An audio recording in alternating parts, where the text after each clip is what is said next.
Last सिर्फ question बताओ ना, कौन सा क्वेश्चन था? 6 होमवर्क का कौन सा किया था, मतलब कौन सा दिया था?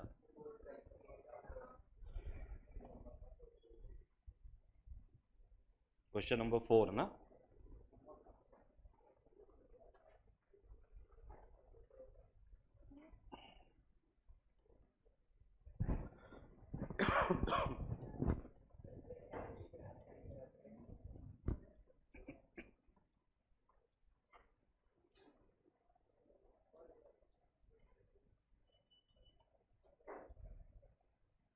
ये वाला।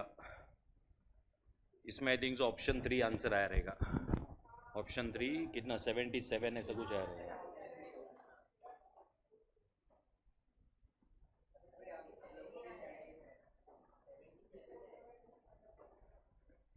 हाँ कितना 77 आया था। ठीक है चलो। और दूसरा कौन सा दिया था? कौन सा थर्ड था?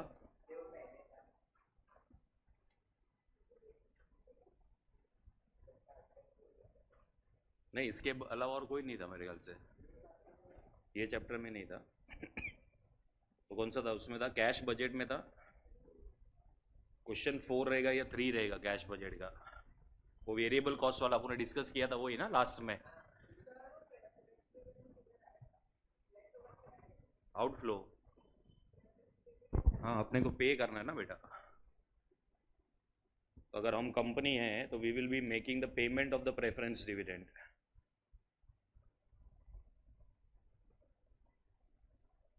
अच्छा वो वाला किया है तुम लोग ने पहले, वो बताओ। हाँ उसमें सब नेगेटिव है एक्चुअली में। हाँ क्वेश्चन 3 में सब नेगेटिव है, चेक कर लो। सब नेगेटिव है। लास्ट वाला बताओ ना क्या था, 87 ऐसा कुछ है या 83 ऐसा कुछ है?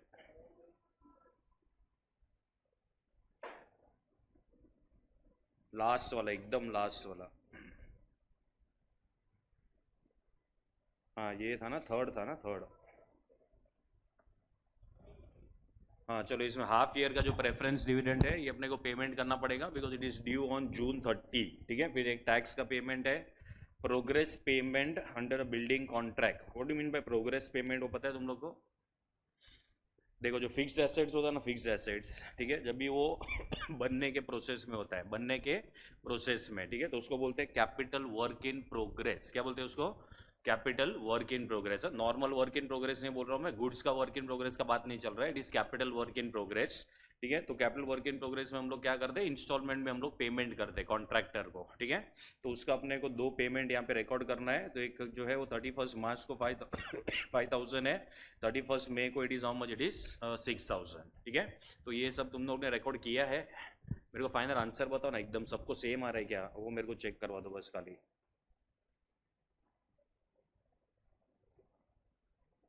नेगेटिव है, सब नेगेटिव आएगा, स्टार्ट से लेके एंड तक सब नेगेटिव रहेगा। खाली ये लास्ट का नेगेटिव क्या है वो मेरे को बता दो। 7831।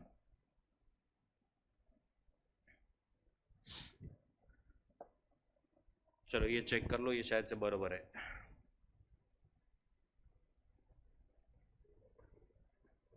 6 महीने का बजट है, जैन से लेके जून तक का। ठीक है, चलो इसके अलावा और आंसर रहेगा तो बताना मेरे को। 7831 we are taking it is as the correct answer. चलो आ जाओ अभी अपने प्रीवियस चैप्टर पे। प्रीवियस मतलब जो अपना चल रहा था वो वाला चैप्टर। 1 2 3 4 5 किया ना अपन ने, और 6 किया, बराबर है।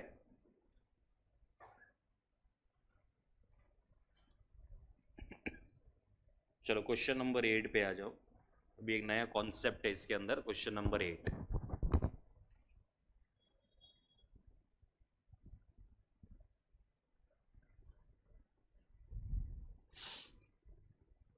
चलो मैं रीड कर रहा हूँ।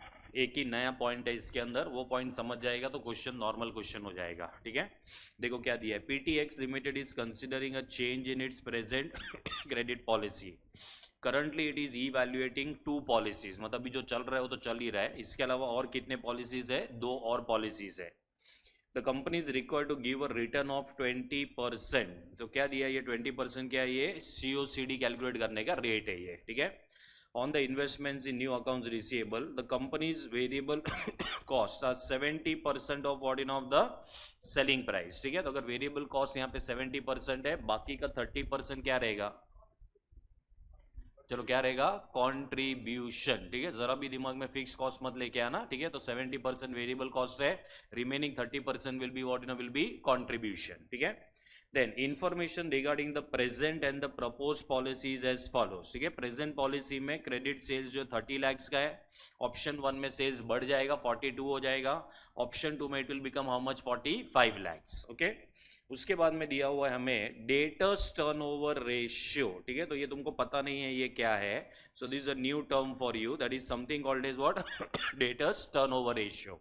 अभी ये जो डेटर्स टर्नओवर रेशियो रहता है ये टाइम्स में होता है. किस में होता है? ये टाइम्स. ठीक है, so right now it is how many times? 4 times. ठीक है, फिर ये हो जाएगा 3 times ऑप्शन 1 में, ऑप्शन 2 में it will become what? It will become 2 it is going to become 2.4 times. Right, debtors turnover ratio हमको दिया हुआ रहता है, so that from the debtors turnover ratio we can calculate the collection period. We can calculate what?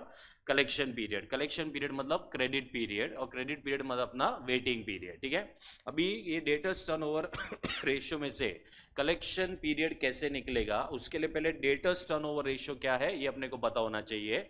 So will discuss what is the debtors turnover ratio का meaning. Once you understand that, उसमें से मैं तुमको derive करके दूंगा कि इसमें से कलेक्शन पीरियड जो कैसे कैलकुलेट होने वाला है. ठीक है, अच्छा, this is actually the part of ratio analysis वाला चैप्टर, लेकिन अभी तक अपना रेशियो नहीं हुआ है, तो मैं तुमको ये बीच में एक्सप्लेन कर रहा हूँ ये. ठीक है, अभी देखो, सपोज अगर हम लोग यहाँ पे सेल्स कर रहे हैं, सेल्स, और सेल्स करने के टाइम पे we are giving a credit period. We are giving what? Credit period of 1 month. ठीक है, मतलब आज अगर हम लोग यहाँ पे गुड्स बेच रहे हैं तो हम लोग 1 महीने का टाइम दे रहे हैं to the debtor for making the what you know making the payment. ठीक है, अभी एक एग्जांपल ले रहा हूं मैं यहाँ पे. सपोज अगर हम लोग ने 1st of Jan को 2 लाख रुपए का गुड्स बेचा है. ठीक है, so this will become what you know credit sales. Right, तो मेरे को बताओ 1st of Jan को हमने 1 महीने का अगर हम लोग ने क्रेडिट दिया रहेगा तो ये पैसा वापस कभी आएगा?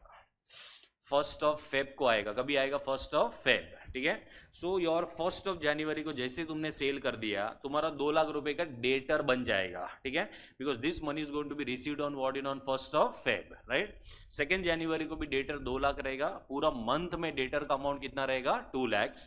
31st of January को भी तुम्हारा डेटर का अमाउंट कितना रहेगा? 2 lakhs. ठीक है, so for the entire month the amount of debtor will be how much? It is going to be how much? It is going to be 2 lakhs. ठीक है, फिर सपोज फेब्रुवरी में क्या होता है, तो 1st February को पहले जनवरी का पैसा मिलेगा अपने को. ठीक है, फिर सपोज वापस से 1st February को हम लोग 2 लाख रुपए का सेल कर रहे हैं. ठीक है, तो ये जो 1st February को जो हमने सेल किया है इसका पैसा भी कभी मिलेगा अपने को? 1st of March. ठीक है, तो पूरा फेब्रुवरी महीने में तुम्हारा जो डेटर रहेगा ना, डेटर, उसका अमाउंट कितना रहेगा मालूम है? 2 lakhs. ठीक है, फिर ये जो फेब्रुवरी में जो हमने सेल किया है इसका पैसा कभी मिलेगा? 1st of March. ठीक है, तो सपोज मार्च महीने में हम लोग ने 1st of March में अपने को पहले जो है फेब्रुवरी का पैसा मिल जाएगा, फिर सपोज वापस से 1st of March को हमने 2 लाख रुपए का सेल किया, तो पूरा मार्च महीना अमाउंट ऑफ डेटर कितना रहेगा मालूम? It is going to be 2 lakhs. ठीक है, नाउ अंडरस्टैंड ये एक क्वार्टर में क्या हुआ है. ये एक क्वार्टर में ना हमने 6 लाख रुपए का सेल कर दिया. कितने का? 6 लाख का. ठीक है, कितना कलेक्शन हमने कर लिया रहेगा? जनवरी का 2 लाख, फेब्रुवरी का 2 लाख, मतलब 4 लाख रुपए का तुम्हारा कलेक्शन हो गया है. ठीक है, what is the amount of debtors from 1st of January to 31st of March? What will be the amount of debtors? 2 lakhs रहेगा. 2 lakhs, क्योंकि 1 जनवरी से 31 जनवरी तक 2 lakhs रहेगा, फिर 1st of February से 28 फरवरी तक भी 2 lakhs रहेगा, फिर 1st मार्च से लेके 31st मार्च भी अमाउंट ऑफ डेटर कितना रहेगा मालूम है? 2 lakhs. ठीक है, if ask you what is average debtors, what is average debtors? ठीक है, तो जो डेटर का अमाउंट है ना 2 लाख 2 लाख 2 लाख, ये तीनों को ऐड करने का और डिवाइड बाय 3 करने का, क्योंकि 3 महीने का एवरेज है ये. So the amount of average debtor will be how much? You know, it is going to be 2 lakhs. ठीक है, पहले 3 महीने का स्टोरी समझा तुम लोग को क्या हुआ है 3 महीने में. ठीक है, सपोज ये सेम चलता है और 3 महीना, April May and what you know, April May and June. ठीक है, सेम एक्टिविटी. अप्रैल में मार्च का पैसा आएगा, फिर वापस से 1st अप्रैल को 2 लाख का सेल होएगा, पूरा अप्रैल महीने में डेटर का अमाउंट कितना रहेगा? 2 lakhs. ठीक है, फिर सपोज मई में भी सेम एक्टिविटी चलेगा और जून में भी सेम एक्टिविटी चलेगा, तो ये 6 महीने में क्या हुआ रहेगा? तो 6 महीने में हमने कितने का सेल कर दिया है? 12 लाख का सेल कर दिया है, ठीक है, कितने का कलेक्शन हो चुका रहेगा? 10 लाख का कलेक्शन हो चुका रहेगा। And what will be the amount of debtor? Amount of debtor will B 2 lakhs, ठीक है। What will be average debtors?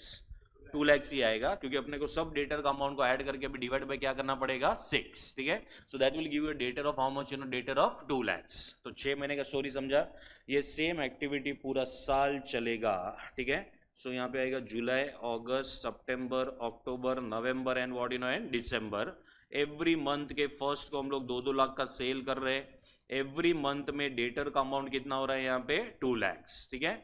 So what is this entire activity for the entire year? पूरे साल में भी क्या हुआ रहेगा? कितने का सेल्स किया रहेगा तुमने? 24 लाख का सेल किया रहेगा, ठीक है। कितने का कलेक्शन कर लिया रहेगा हम लोग ने? 22 lakhs का कलेक्शन हो गया रहेगा। And what will be the amount of debtor at the end of 31 दिसंबर को? 2 lakhs, ठीक है। What will be average debtors for the entire year? 2 lakhs, ठीक है। चलो पहले तुम लोग को ये वाला एग्जांपल समझा। हाँ, अभी सुनो, इसमें से टर्नओवर रेशियो का मतलब क्या होता है, ठीक है। हमने सेल किया, डेटर हुआ, सेल किया, डेटर हुआ, सेल किया, डेटर हुआ, ठीक है। ये पूरा एक्टिविटी पूरे साल में कितनी बार दिख रहा है ये एग्जाम्पल के अंदर? It is 12 times. It is how many times? It is 12 times, ठीक है। सो दिस 12 टाइम्स जो तुम लोग ने मेरे को ओरल आंसर दिया है ना, ये 12 टाइम्स को हम लोग बोलते हैं डेटर्स टर्नओवर रेशियो। क्या बोलते हैं हम लोग उसको? डेटर्स टर्नओवर रेशियो, ठीक है। मतलब तुमने सेल किया, डेटर हुआ, सेल किया, डेटर हुआ, ये पूरा एक्टिविटी पूरे, मतलब ये जो है पूरे साल में, ये पर्टिकुलर एग्जांपल में it is how many times in year? It is 12 times in a year, ठीक है। इसको, ये जो 12 टाइम्स जो तुमने मेरे को ओरल आंसर दिया, इसका एक फॉर्मूला है। उसका फॉर्मूला होता है sales upon average debtors. What is the formula? Sales upon what? In upon average debtors, ठीक है। सो यही फॉर्मूला सपोज ये एग्जांपल में डालते हैं, तो सेल्स का फिगर तो 24 lakhs है। What is average debtors? We are having 2 lakhs, ठीक है। So this will come to how many times? It will come to what? It will come to 12 times, ठीक है। तो this was your oral answer. ये oral answer में से मैंने formula derive करके दिया है। सो डेटर्स टर्नओवर रेशियो कैसे निकालते हैं? तो डेटर्स टर्नओवर रेशियो का फॉर्मूला है, it is what? It is credit sales upon what? Upon average debtors. चलो पहले यहां तक समझा। अभी ये जो 12 टाइम्स है ना, ये अपने को हेल्प करेगा to find out what is a collection period, ठीक है। अच्छा, अभी तक तो मैंने फॉर्मूला नहीं लिखा है, लेकिन मैंने ऑलरेडी बता दिया है कलेक्शन पीरियड कितना है। यहाँ पे अपने एग्जांपल में कलेक्शन पीरियड कितना लिया है? 1 मंथ लिया है मैंने। क्या लिया है? 1 मंथ, ठीक है। अब ये 12 टाइम्स में से 1 मंथ का आंसर कैसे मिलेगा, ठीक है। तो देखो क्या होता है मालूम है, पूरे साल में 12 महीने में अगर ये एक्टिविटी 12 टाइम हुआ है, ये एक्टिविटी कितना टाइम हुआ है? 12 टाइम, ठीक है। That means we are doing the collection every 1 month. We are doing the collection every 1 month, ठीक है। तो ये जो एक महीना जो अपने को मिला है, इसको हम लोग बोलते हैं डेटर्स सीपी। डेटर्स सीपी का मतलब होता है debtors collection period, right. So what is the formula to calculate the debtors collection period? वो मैंने यहाँ पे लिखा हुआ है, it is 12 months divided by what? Divided by 12 times, ठीक है। What is this 12 times? Debtors turnover ratio. क्या दिया हुआ ये? डेटर्स टर्नओवर रेशियो, ठीक है। अच्छा, अगर अपने को मंथ में कैलकुलेट करना है तो मैं 12 डिवाइडेड बाय 12 करूंगा। मैं इसको डेज में भी कैलकुलेट कर सकता हूं। अगर मुझे इसको डेज में कैलकुलेट करना है तो मैं 365 डिवाइडेड बाय 12 टाइम्स करूंगा। अगर मुझे इसको वीक्स में कैलकुलेट करना है तो I will take 52 weeks divided by what? Divided by 12 times. ऐसा करके हम लोग डेटर्स कलेक्शन पीरियड कैलकुलेट कर सकते हैं in months also, in days also, and in what? And in weeks also, ठीक है। So what is the final formula to calculate the debtors collection period? उसका फॉर्मूला लिख रहा हूं मैं यहाँ पे। सो डेटर्स का कलेक्शन पीरियड का फाइनल फॉर्मूला है, इट इज आइदर 12 मंथ्स और it is what? It is 365 days और इट इज व्हाट? 52 वीक्स। जिस जो भी फॉर्म में आंसर चाहिए वो अपने को लेना पड़ेगा यहाँ पे। This will B divided by what? Bye debtors turnover ratio, ठीक है। चलो अभी ये जो क्वेश्चन है इसमें क्या दिया है मेरे को बताओ जरा। ये क्वेश्चन के अंदर हमें दिया हुआ है डेटर्स टर्नओवर रेशियो। क्या हम ये डेटर्स टर्नओवर रेशियो को यूज करके can we calculate the debtors collection period from this, right. So will take 12 divided by 4, ठीक है। 12 डिवाइडेड बाय 4 मतलब यहाँ पे कलेक्शन पीरियड कितने मंथ्स का है? 3 मंथ्स, ठीक है। अच्छा, जो ऑप्शन नंबर 1 है उसमें 12 डिवाइडेड बाय 3 होएगा, ठीक है। So this will be how many months? 4 months. Option 2 में it will be 12 divided bye 2.4, ठीक है। तो यहाँ पे कितना आएगा? इट विल बी 5 मंथ्स, ठीक है। So this is your debtors collection period जो अपने को चाहिए रहता है, because we want to calculate the COCD। क्या कैलकुलेट करना है अपने को? COCD, ठीक है। सो प्रेजेंट पॉलिसी में COCD कितना टाइम के लिए कैलकुलेट होएगा? 3 मंथ्स। ऑप्शन 1 में 4 मंथ्स, ऑप्शन 2 में it will be for what? For 5 months, ठीक है। चलो, have you understood this example? अरे हाँ कि ना? हाँ, तभी तुमको ये एग्जाम्पल कॉपी करना है कि डायरेक्ट फॉर्मूला लिखना है? हाँ तो लिखो। चलो, तो डेटर्स टर्नओवर रेशियो का पहले फॉर्मूला लिखो। ये डेटर्स टर्नओवर का फॉर्मूला है।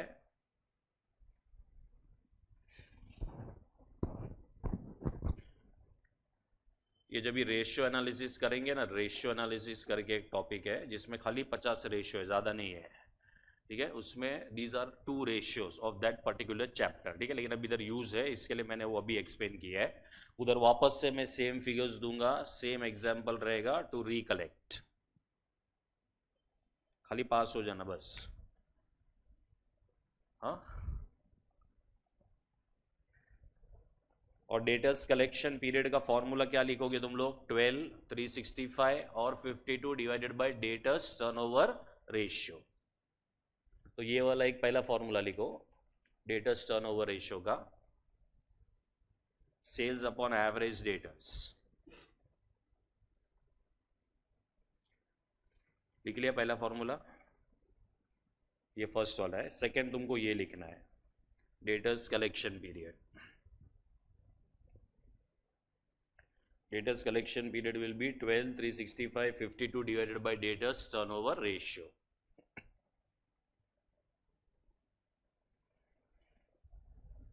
अभी ये क्वेश्चन चालू करने से पहले तुम्हें डेटर्स कलेक्शन पीरियड का कैलकुलेशन दिखाना पड़ेगा, क्योंकि अपने पास डेटर्स टर्नओवर रेशियो है, ठीक है? सो ये पर्टिकुलर जो है उसके अंदर प्रेजेंट प्लान के अंदर 12 will be divided by 12 will be divided by what, you know, by 3 times, नहीं सॉरी, पहला 4 है ना, so this will give you 3 months. Option 1 में this will be 12 divided by 3, so this will be 4 months. Option 2 में this will be 12 divided by 2.4, so this will be how many months? 5 months.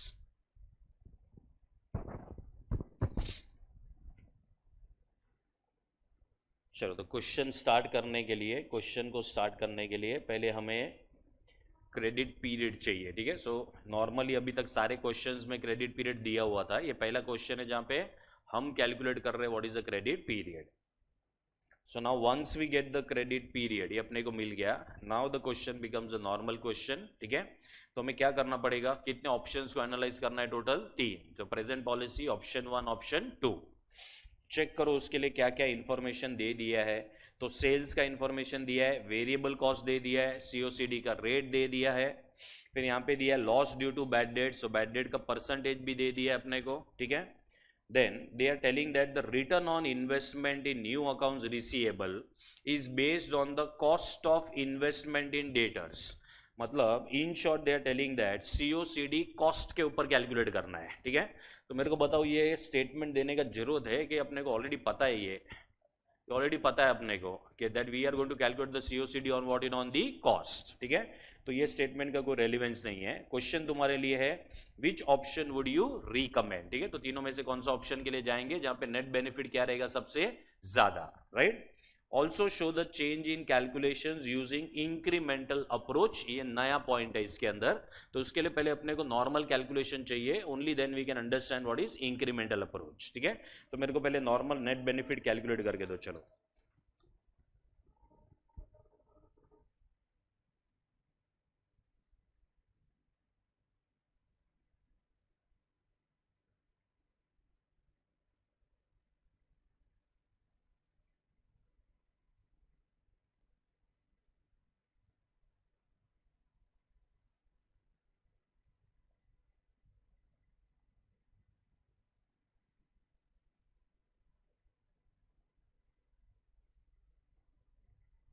हाँ बताओ मेरे को, net benefit का final answer दे दो पहले। एक मिनट। हाँ, कितना आया? इंस्टीट्यूट गोली मार देगा, 07.05 के ऐसा वैसा कुछ भी लिखा है ना तो। हाँ, 8,54,000 और अभी कल जाके तुम लोग सीए बनोगे, बड़ा बड़ा चेक लिखोगे, तो उसमें ऐसा कुछ भी नहीं लिख सकते उधर। हाँ, तो उधर लिखना पड़ेगा 7,05,000, 8,54,000, 8,17,500, पीछे ओनली भी डालना पड़ेगा, ठीक है। तो ऐसा सब होता है, ऐसा कुछ भी के बे मत करना। हाँ, अभी देखो यहाँ पे एक अप्रोच यूज करने के लिए बोला है। क्या अप्रोच यूज करने के लिए बोला अपने को? इंक्रीमेंटल अप्रोच, ठीक है। तो ये सेम कैलकुलेशन अपने को दिखाना है by using a new approach called is what, incremental, ठीक है। जब तक क्वेश्चन नहीं बोलता है इंक्रीमेंटल अप्रोच यूज करो, तब तक इंक्रीमेंटल अप्रोच यूज नहीं करना है, ठीक है। इंक्रीमेंटल का मतलब होता है डिफरेंस, ठीक है। It is called as what, it is called as a difference, ठीक है। तो देखो क्या होता है मालूम है, जब हम इंक्रीमेंटल अप्रोच से ये सेम कैलकुलेशन दिखाएंगे ना, तो तुमको और एक है ना फॉर्मेट पहले प्रिपेयर करना पड़ेगा। That format will be particulars option 1 option 2, ठीक है। उसमें कौन सा वाला ऑप्शन नहीं लिखोगे तुम लोग? प्रेजेंट पॉलिसी, ठीक है। तो अभी जो तुमने कैलकुलेशन किया है उसी के अंदर से इंक्रीमेंटल अप्रोच का आंसर आने वाला है, ठीक है। So first you have a small format of particulars option 1 option 2, फिर स्टार्ट करते हैं अपन।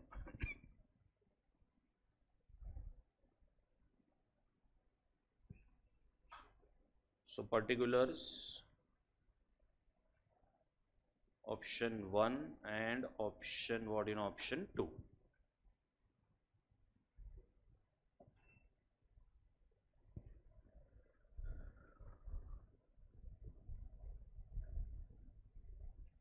इंक्रीमेंटल का मतलब याद रखो, इंक्रीमेंटल का मतलब होता है इट इज डिफरेंस और एक्स्ट्रा। हाँ, डिफरेंस और क्या होएगा? एक्स्ट्रा, ठीक है। तो ये जो फॉर्मेट स्टार्ट होएगा ना, उसमें पहला आएगा इंक्रीमेंटल सेल्स।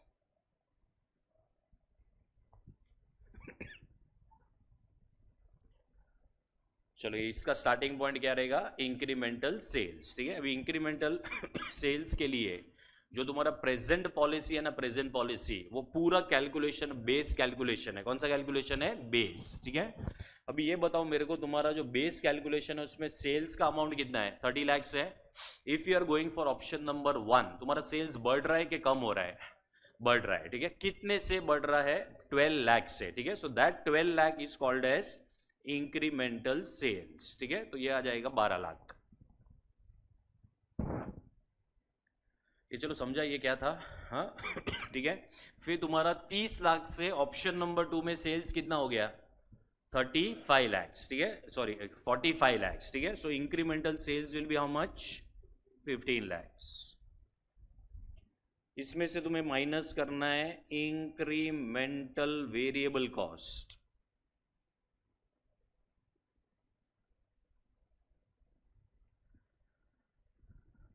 तो तुम्हारा बेस वेरिएबल कॉस्ट का अमाउंट बताओ कितना है?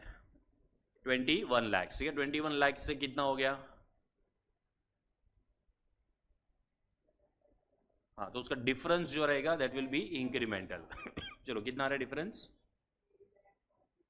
8,40,000, ठीक है। यहाँ पे ऑप्शन 2 में 10,50,000। तुम लोग क्या बेस ले रहे हो तुमको समझाना। प्रेजेंट पॉलिसी का जो कैलकुलेशन है वो क्या है? बेस कैलकुलेशन है, ठीक है। चलो, तो ये हो गया तुम्हारा इंक्रीमेंटल व्हाट, वेरिएबल कॉस्ट। ये दोनों को माइनस करोगे तो जो कंट्रीब्यूशन आएगा उसको बोला जाएगा इंक्रीमेंटल कंट्रीब्यूशन।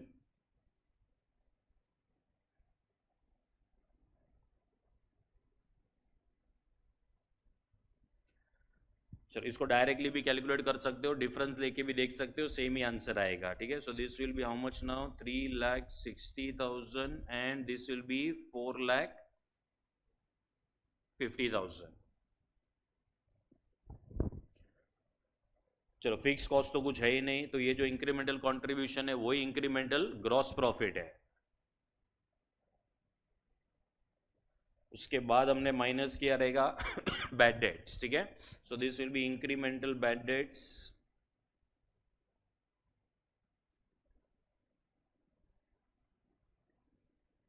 चलो, what is the base bad debts minus option 1 का जो बैड डेट्स रहेगा वो इंक्रीमेंटल बैड डेट्स रहेगा, ठीक है। So what is the incremental amount वो देना।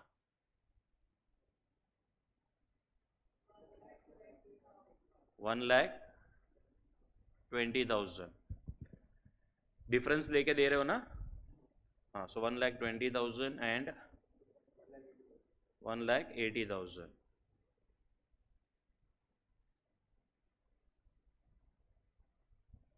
चलो इंक्रीमेंटल बैड डेट्स माइनस करेंगे तो क्या मिल जाएगा तुम लोग को? Incremental net profit before tax, कोई टैक्स नहीं है तो ये incremental net profit after tax है, ठीक है। So this will B 2,40,000 and this will B 2,70,000।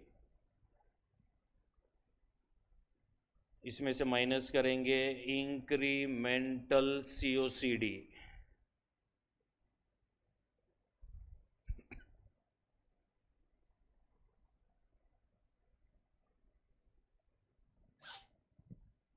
चलो बेस COCD माइनस ऑप्शन 1 का COCD, यहाँ पे कितना है? 90,000, 91।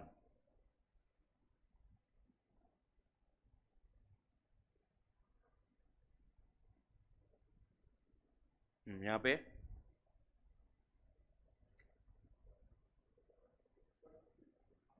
157,500, तो हमको मिलेगा इंक्रीमेंटल नेट बेनिफिट।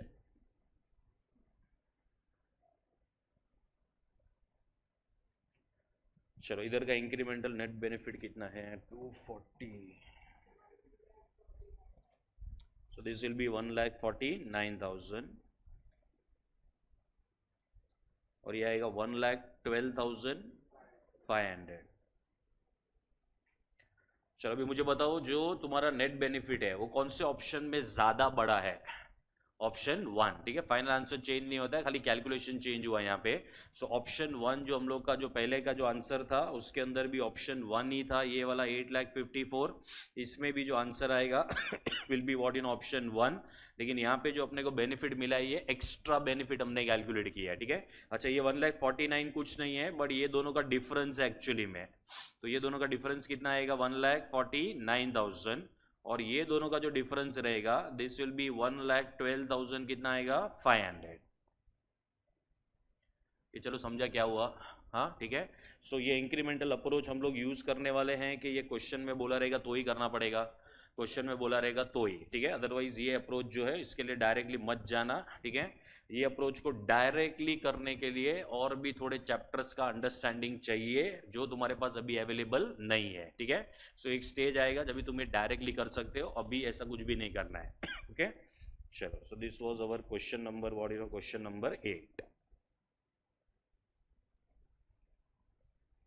चलो आ जाओ क्वेश्चन नंबर 9 पे।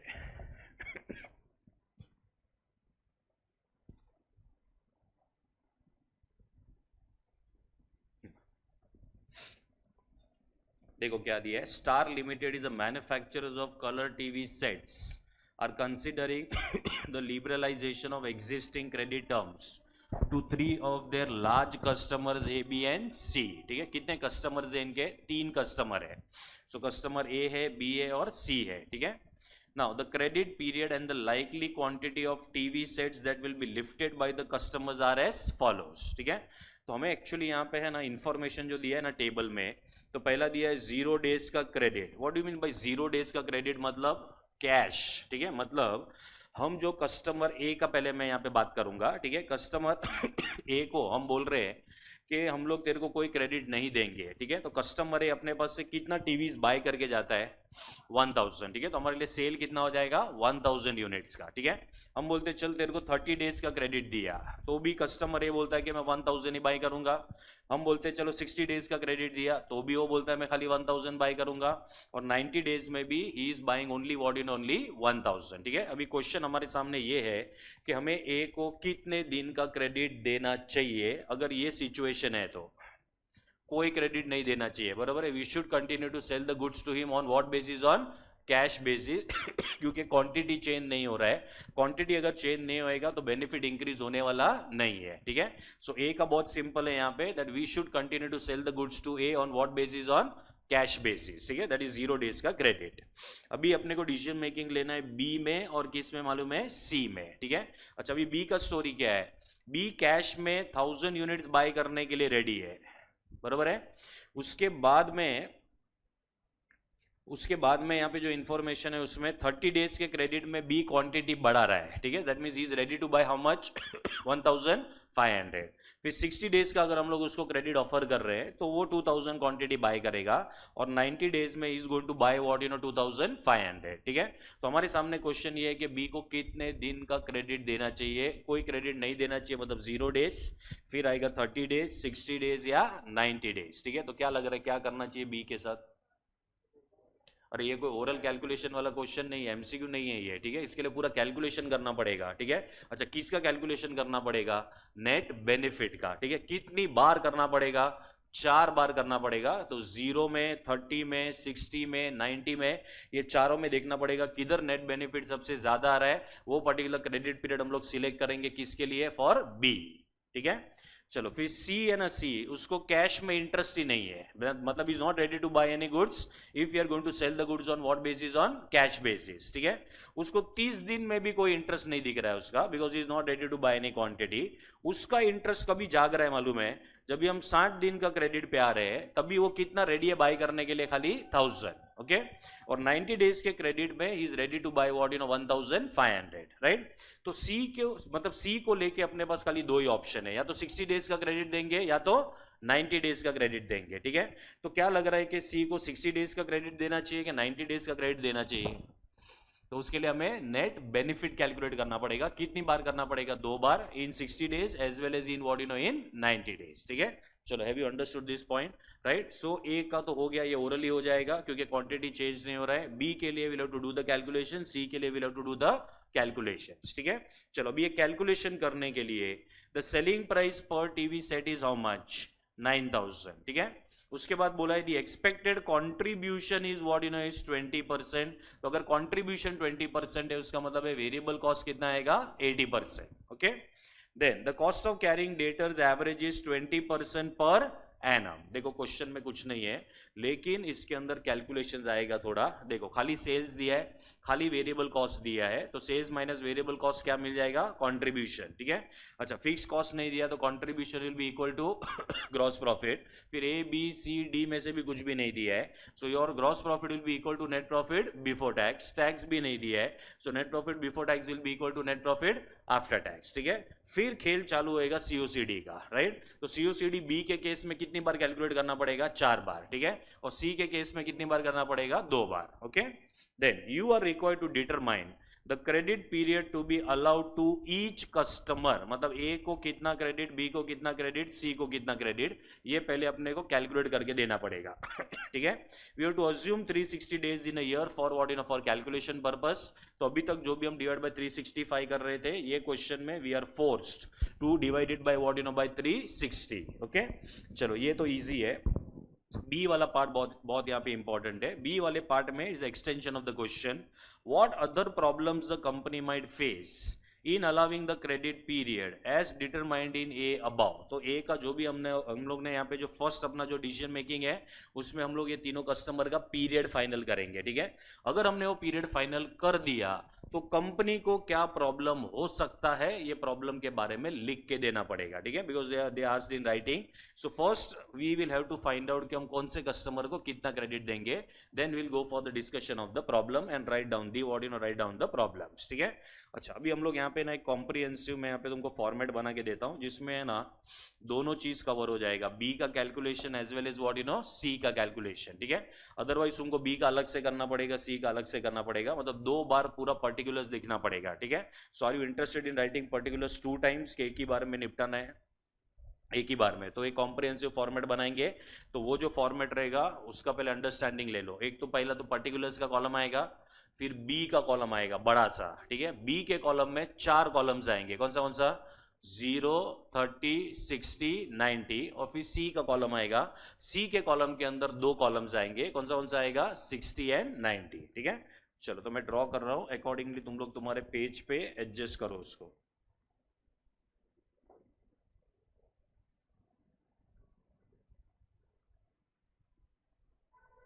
कस्टमर सी, यहां पे मैं लिख रहा हूं क्रेडिट पीरियड, बी का 0, 30, 60, 90, सी का खाली 60 एंड 90।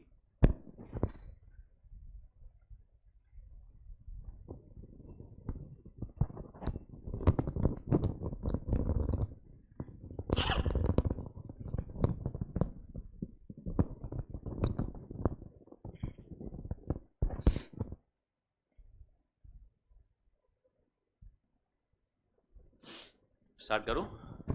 चलो पहले हम लोग यहाँ पे लिखेंगे सेल्स का यूनिट्स। तो 0 डेज में बी कितना यूनिट्स बाय करने के लिए रेडी है? 1000, फिर 1500, 2000 और यहाँ पे आएगा 2500। सी 60 डेज में कितना बाय करने के लिए रेडी है? खाली 1000, और 90 डेज में आएगा 1500। Now we'll write here sales which is at the rate of 9000 per unit.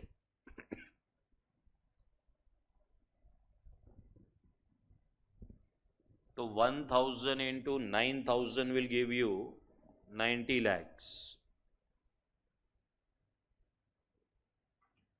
Then 1500 into 9000 will give you 1 crore 35 lakhs.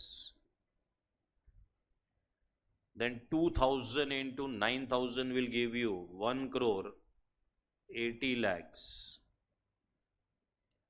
And 2500 into 9000 तो ये आएगा 2 crore 25 lakhs. ये चेक करो सब बरोबर है क्या?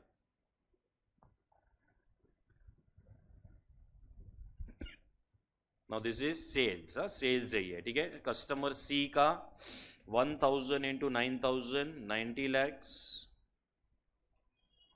Then 1500 into 9000 will be again 1 crore 35 lakhs.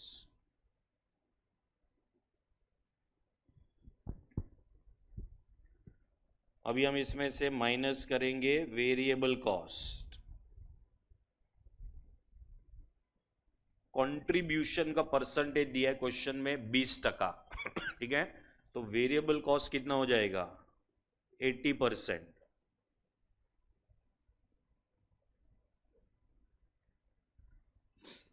चलो 90 lakhs का 80% will be 72 lakhs।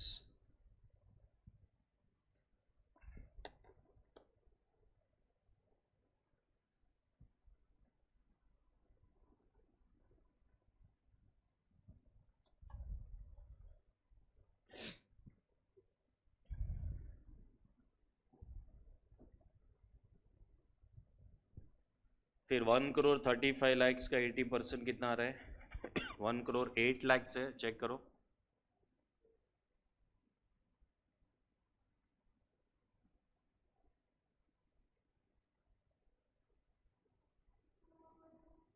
One crore 44 lakhs है,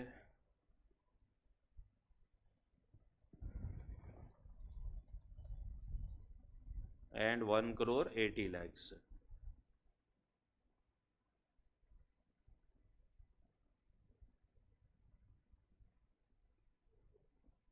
ये वापस आएगा 72 and 1 crore 8 lakhs।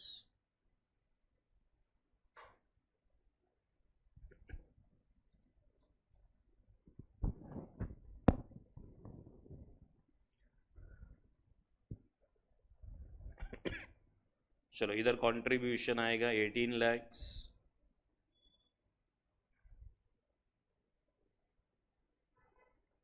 $27 lakhs,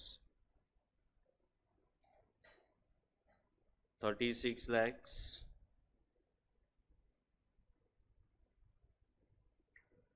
45 lakhs।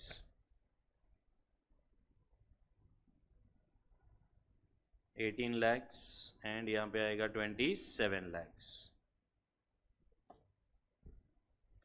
ना तो फिक्स्ड कॉस्ट है, ना तो ABCD है, ना तो टैक्स है, कुछ भी नहीं है, ठीक है? तो मैं इधर ही कंट्रीब्यूशन स्लैश करके लिख रहा हूँ नेट प्रॉफिट आफ्टर टैक्स। चलो तो मेजर कैलकुलेशन कौन सा होने वाला है यहाँ पे? COCD का, ठीक है? तो यहां से हम लोग करेंगे less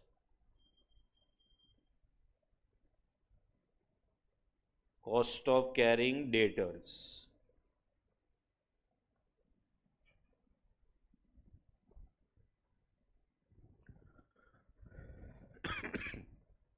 less cost of carrying debtors. Now this cost of carrying debtors first I am doing for customer B. Customer B का 0 डेज का जब भी क्रेडिट पीरियड रहेगा तो कॉस्ट ऑफ कैरिंग डेटर्स भी 0 ही आएगा.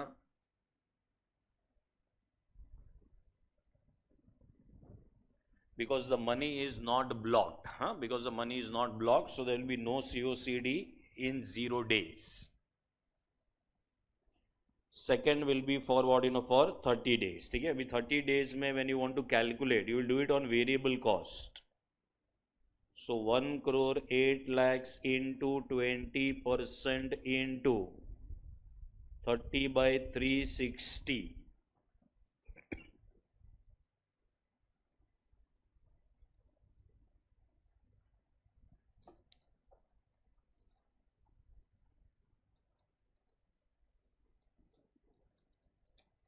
So this will come to 1,80,000.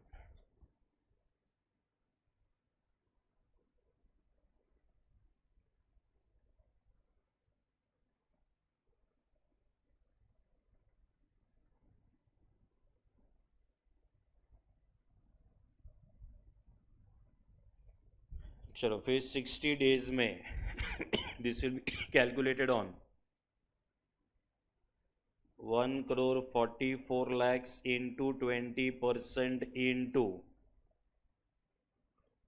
60 by 360.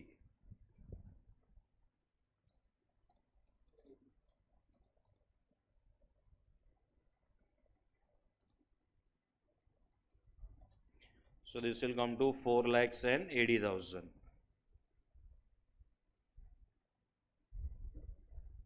चलो ये सब लेस करना है, ये सब COCD का कैलकुलेशन चल रहा है अभी.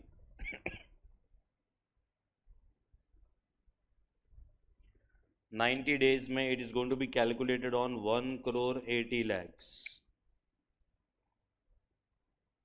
into 20% into 90 by 360.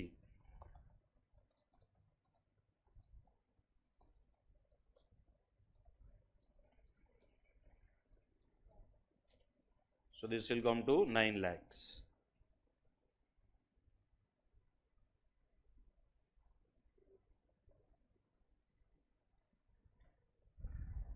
Sure, B का calculation is done. So now we go for C's calculation.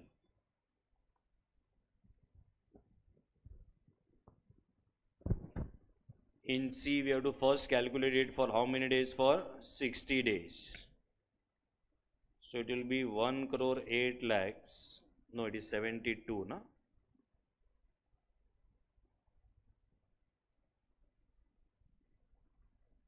$72 lakhs into 20% into 60 by 360.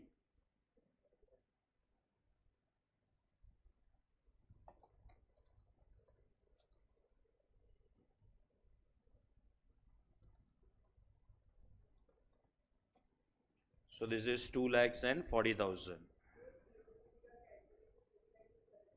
नहीं चलेगा, कंपलसरी वर्किंग है. इसके लिए तो मैं कर रहा हूँ बेटा.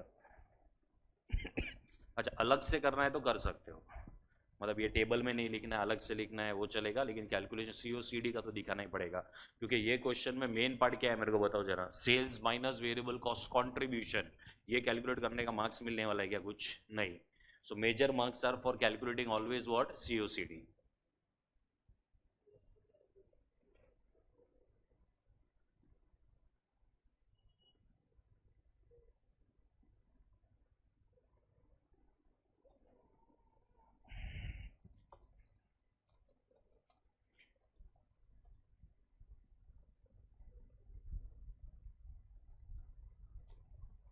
So this is last one is 5 lakhs 40,000.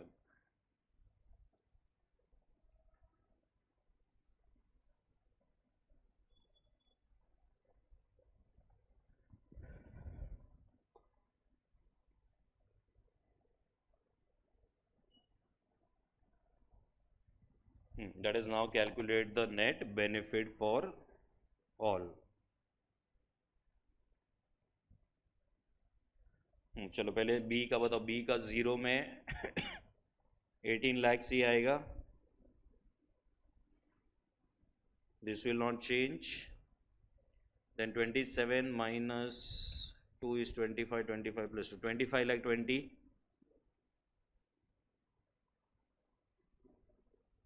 31 lakh 20,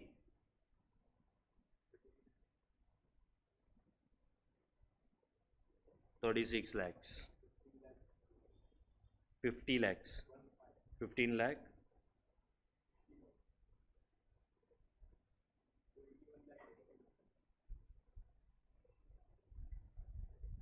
चलो बताओ सिलेक्शन कैसा होगा बी के लिए, पहले बताओ बी के लिए highest net benefit is in which case, 90 days में है, कितने में है 90, ठीक है। तो 1 2 3 ये रिजेक्ट हो जाएगा, ये सिलेक्ट होएगा, और सी वाले में 60 डेज कैंसिल हो जाएगा और ये सिलेक्ट हो जाएगा।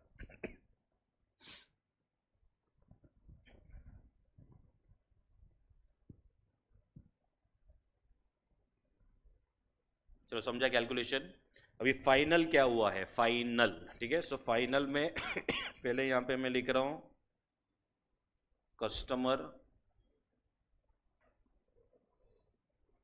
Days and quantity,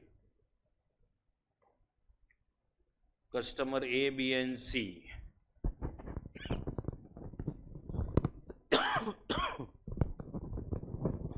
now customer A 0 days credit and he will buy 1000 quantity, customer B का फाइनल हो गया 90 days credit, he will buy 2500 quantity, customer सी का फाइनल हो गया 90 days he will buy 1500 quantity.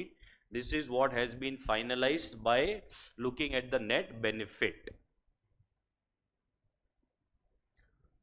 चलो अभी इसके बारे में सोचना है कि अगर ये फाइनल हो गया तो कंपनी को क्या प्रॉब्लम होगा, what is the problem that the company can face. नहीं, मनी जो ब्लॉक हो गया है उसका कैलकुलेशन कर लिया है, ठीक है, so that is not the problem.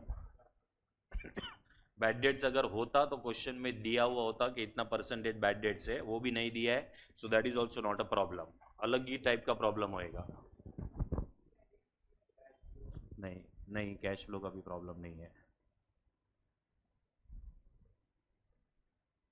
चलो क्या लग रहा है, कुछ सोच पा रहे हो कि सरेंडर?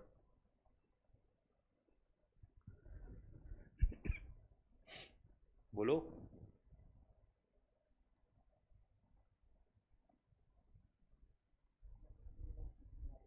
नहीं, अपॉर्चुनिटी कॉस्ट का कैलकुलेशन हो गया, बोलो।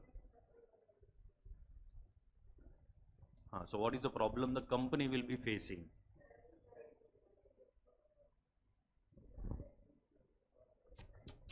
बोल बोल। अच्छा, वो थोड़ा इमोशन पे चली गई, ठीक है। सुनो इधर, ऐसा होगा लेकिन ऐसा बुरा लगेगा ऐसा नहीं होता है, ठीक है। सुनो इधर क्या होएगा, कस्टमर ए है ना, कस्टमर ए, ठीक है, उसको कोई क्रेडिट नहीं दिया जा रहा है and he is ready to buy how much quantity, 1000, ठीक है। तो ये एक्चुअली देखने को जाओगे तो एक टाइप का ना इंसाफी है ना ए के साथ में, क्यों मालूम है?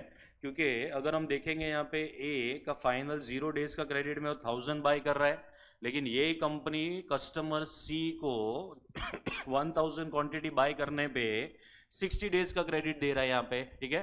तो किसको प्रॉब्लम होएगा? तो ऑब्वियसली ए को होएगा प्रॉब्लम यहाँ पे, ठीक है। तो उसको बुरा नहीं लगेगा, वो कंपनी के पास आ जाएगा और कंपनी के पास आके बोलेगा कि मुझे क्रेडिट पीरियड बढ़ा के चाहिए, I want to increase my, what you increase my credit period, ठीक है। तो कंपनी को प्रॉब्लम ये होएगा कि customer A can ask for increase in the credit period. कितना क्रेडिट पीरियड मांग लेगा अभी वो? 60 डेज का बोलेगा, बोलता है तुम सी को दे रहे हो 60 डेज का credit for 1000 quantity, I also require credit period of what, credit period of 60 days, ठीक है। सबसे पहला ये ए मांगेगा, ठीक है। या तो ए बोलेगा कि मैं ना तुमको 60 दिन जल्दी पेमेंट कर रहा हूं, क्या कर रहा हूं, 60 दिन जल्दी पेमेंट कर रहा हूं, तो मेरे को कैश डिस्काउंट चाहिए, क्या चाहिए, कैश डिस्काउंट, ठीक है। So this is the first problem that the company might face. अभी यही लाइन पे सोचो, और एक प्रॉब्लम है, चलो यही लाइंस पे सोचो, there is one more problem that the company might face. B भी तो बोल सकता है ना, क्योंकि बी को 90 डेज का क्रेडिट दे रहे हो, बी कितना क्वांटिटी बाय कर रहा है, 2500, सी को भी 90 डेज का क्रेडिट दे रहे हैं, सी कितना क्वांटिटी बाय कर रहा है 1500, so B can also ask for increase in the credit period beyond how many days, beyond 90 days, ठीक है, मेरे को मालूम है तेरा क्या डाउट है। उसके बाद में क्या होएगा मालूम है, उसके बाद में बी बोलेगा कि मैं तो ज्यादा क्वांटिटी बाय कर रहा है, अगर मैं ज्यादा क्वांटिटी बाय कर रहा है तो या तो मेरे को मेरा क्रेडिट पीरियड इंक्रीज करके दो, या तो अगर मैं ज्यादा क्वांटिटी बाय कर रहा हूं तो मेरे को ट्रेड डिस्काउंट चाहिए, मुझे क्या चाहिए, ट्रेड डिस्काउंट, ठीक है। अभी उसका डाउट क्या है सुनो, उसका डाउट ये है कि ए बी और सी को पता कैसे चलेगा कि इनको ऐसा क्रेडिट पीरियड दिया हुआ है वो, ठीक है। सो दिस इज सेम है ना, डाउट बरोबर है, हाँ। तो this is a open market, क्या होता है ये ओपन मार्केट होता है, ठीक है। सपोज तुम सब लोग को अलग अलग फीस अगर हमने चार्ज किया रहेगा, ठीक है, तो 1-2 महीने के बाद तो पता चल ही जाएगा कि मेरा फीस इतना है, मेरा फीस इतना है ठीक है। ऐसा इंफॉर्मेशन मार्केट में ओपन होता है, और इसके वजह से ए को पता चलेगा कि बी को क्या क्रेडिट दिया है, बी को पता चलेगा ए और सी को क्या दिया है, like this information flows in the what you no in the market, ठीक है। क्लियर हो गया ये बात, राइट। तो ये हमें दो प्रॉब्लम्स के बारे में लिख के देना है, ठीक है तो ए को प्रॉब्लम होएगा कंपनी के पास आएगा, बी को प्रॉब्लम होएगा कंपनी के पास आएगा, ठीक है। राइट डाउन, चलो, the following two problems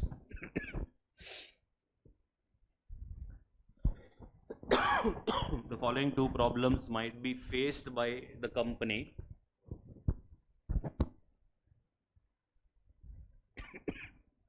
the following two problems might be faced by the company if the above credit period is finalized. Faced by the company if the above credit period is finalized.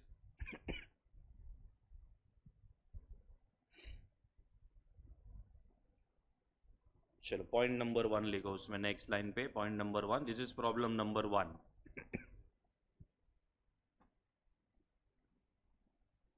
A is offered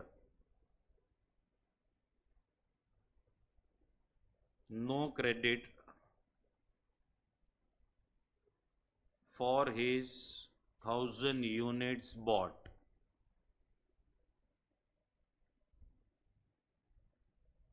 but for the same 1000 units, मैं लिख रहा हूं यहाँ पे, तुमको चाहिए तो देख लेना। A is offered no credit for his 1000 units bought, but for the same 1000 units, C is offered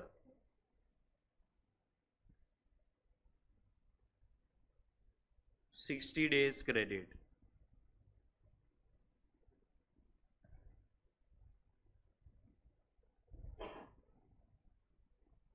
A can ask for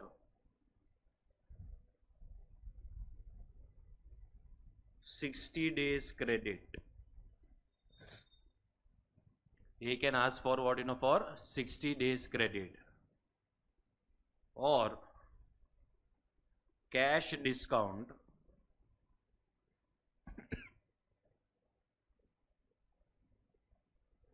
for making early payment.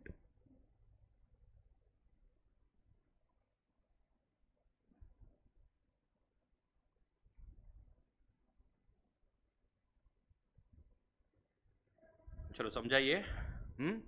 Second problem क्या होएगा, तो अभी बी को प्रॉब्लम होएगा। So B is offered 90 days credit for his 2500 units bought,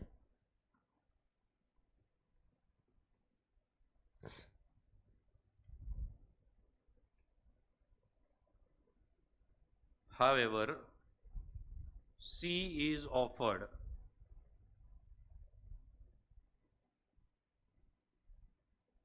90 days credit for his 1500 units bought.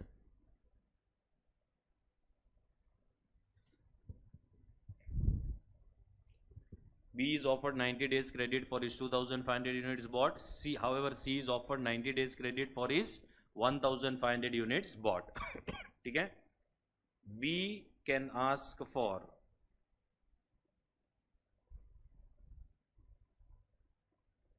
increase in the credit period.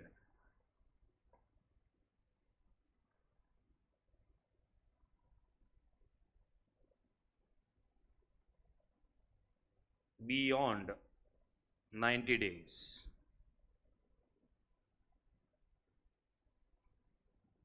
or he may ask for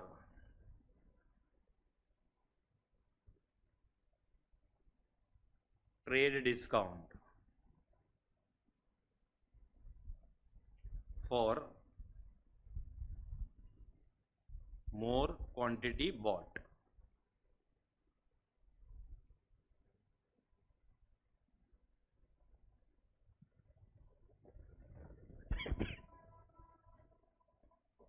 चलो समझा, ये point समझा, बोल।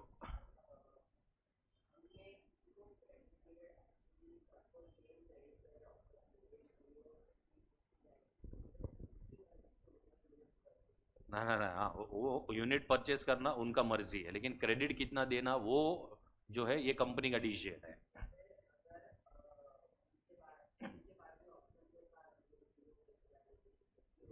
किसके पास बोल रहा है बेटा? सी के पास। हाँ, तो सी को इंटरेस्ट ही नहीं है कैश में। सी ऐसा कस्टमर है जो 30 दिन का क्रेडिट भी नहीं चाहता है, वो बोलेगा 60 दिन का दे रहे हो तो मैं 1000 क्वांटिटी बाई करेगा। हाँ,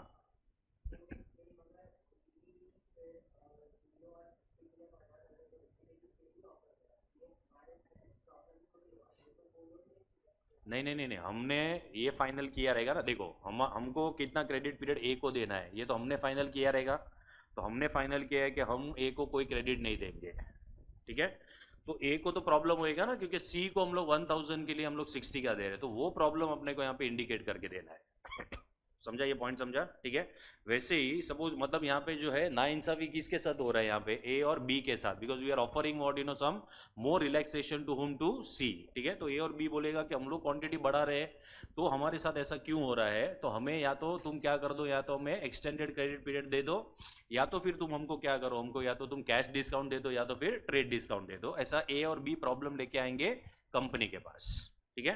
क्योंकि जो क्रेडिट पीरियड है उसका डिसीजन मेकिंग तो कंपनी का है। ऐसा नहीं है कि वो लोग ने अपने को क्रेडिट पीरियड दिया है और वो लोग ही ये डिसाइड कर रहे हैं कि कितना क्रेडिट वो लोग लेंगे, ऐसा नहीं होएगा कभी।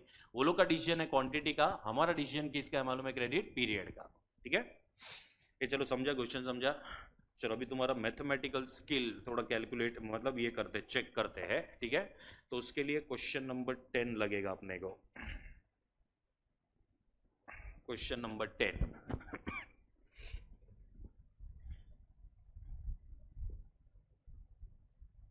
अभी क्वेश्चन नंबर 10, उसके बाद में क्वेश्चन नंबर 11, ये दोनों कनेक्टेड क्वेश्चंस है, ठीक है। जो क्वेश्चन नंबर 10 में नहीं हो रहा है वो क्वेश्चन नंबर 11 में होने वाला है, तो ये दोनों क्वेश्चन जो है आगे पीछे हम लोग सॉल्व करेंगे, ठीक है। तो पहले क्वेश्चन 10 करेंगे फिर 11 पे आएंगे। Understand this, Mosaic limited has current sales of 15 lakhs per year. Cost of sales हमको दिया हुआ है, cost of what you know, cost of sales. Cost of sales is 75% of sales and bad debts are 1% of the sales. ये current information है, ये important information है। Cost of sales comprises 80% variable cost and 20% what you know 20% fix cost, ठीक है। तो पहले sales लेना है, सेल्स में से पहले क्या मतलब पहले क्या कैलकुलेट करेंगे? कॉस्ट ऑफ सेल्स, ठीक है। फिर कॉस्ट ऑफ सेल्स को ब्रेक करना पड़ेगा दो पार्ट में। पहला पार्ट क्या रहेगा उसके अंदर? वेरिएबल, और जो रिमेनिंग 20% रहेगा that will B fix cost, ठीक है। तो ये क्वेश्चन में वेरिएबल कॉस्ट का भी अमाउंट आएगा और फिक्स कॉस्ट का भी अमाउंट आएगा, ठीक है। Then while the company's required rate of return is 12%, तो ये 12% COCD का रेट है। Mosaic limited currently allows customers 30 days का क्रेडिट, ये प्रेजेंट क्रेडिट पीरियड है, but is considering increasing this to what you know to 60 days. ये option number 1 हो जाएगा। In order to increase the sales, it has been estimated that this change in policy will increase the sales by 15%, मतलब तुम्हारा sales बढ़ जाएगा, कितने से बढ़ जाएगा? 15% से बढ़ जाएगा। while the bad debts will increase from 1% to what you know to 4%. It is not expected, ये important है, it is not expected that the policy change will result in an increase in the fixed cost and creditors and stock will be unchanged, ठीक है। मतलब मेरे को बताओ, sales बढ़ेगा 15% से, क्या क्या नहीं चेंज होएगा? 3 चीज चेंज नहीं होएगा। क्या क्या 3 चीज चेंज नहीं होएगा? फिक्स कॉस्ट चेंज नहीं होएगा, फिर क्रेडिटर्स चेंज नहीं होएगा और स्टॉक नहीं बढ़ेगा, ठीक है। इसके बाद वाला जो क्वेश्चन है ना, क्वेश्चन नंबर 11, उसमें देखो दिया हुआ है इंक्रीज इन स्टॉक, क्या दिया हुआ है यहाँ पे, इंक्रीज इन स्टॉक, मतलब ये क्वेश्चन में स्टॉक नहीं चेंज होएगा लेकिन ये क्वेश्चन में स्टॉक बढ़ जाएगा, और ये क्वेश्चन में इंक्रीज इन क्रेडिटर्स भी दिया हुआ है, मतलब creditors will also what in also increase, ठीक है। चलो coming back to question number 10। Question ये है, should Mosaic limited introduce a propose policy, we have to assume how many days in a year is 360 days in a year, ठीक है। देखो मुझे तुम्हारे साइड से क्या चाहिए, मुझे तुम्हारे साइड से दोनों पॉलिसीज में मुझे खाली ये वर्किंग जो है वो कंप्लीट करके दो। दोनों पॉलिसीज के अंदर ये प्रेजेंट पॉलिसी है और ये ऑप्शन नंबर 1 है, ठीक है। I want you to give me the variable cost and fixed cost in the present policy. I want you to give me variable cost and fixed cost for what you know for option number 1, ठीक है। चलो ये मेरे को calculation करके दो। अब ये कैलकुलेशन रॉन्ग, मतलब क्वेश्चन रॉन्ग हो जाएगा तुम्हारे साइड से, ठीक है। This is the main calculation.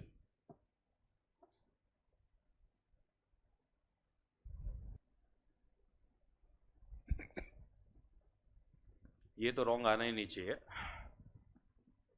हाँ ये बरोबर है, और ये रॉन्ग आना ही नहीं चाहिए था क्योंकि ये तो बहुत सिंपल कैलकुलेशन है। Sales is equal to how much, present policy में सेल्स बताओ कितना है, 15 lakhs है। पहले कॉस्ट ऑफ सेल्स निकालोगे जो एट द रेट ऑफ 75% रहेगा,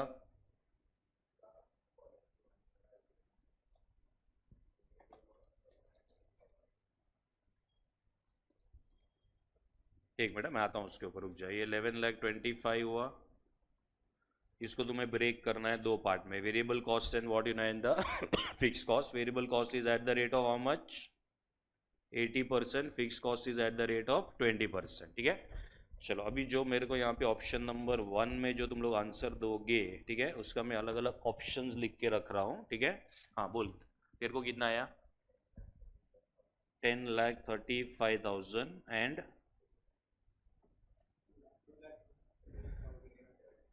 258,750। चलो इसके अलावा किसी को कोई और आंसर आ रहा है तो you have to give me. हाँ बोल बेटा। 10,35,000, 2,25,000। चलो इसके अलावा और कोई answer, variable cost 13,80,000, 13,80,000, fix cost 2,25,000। चलो और सेकेंड वाला ऑप्शन 10,35,000 एंड 2,25,000।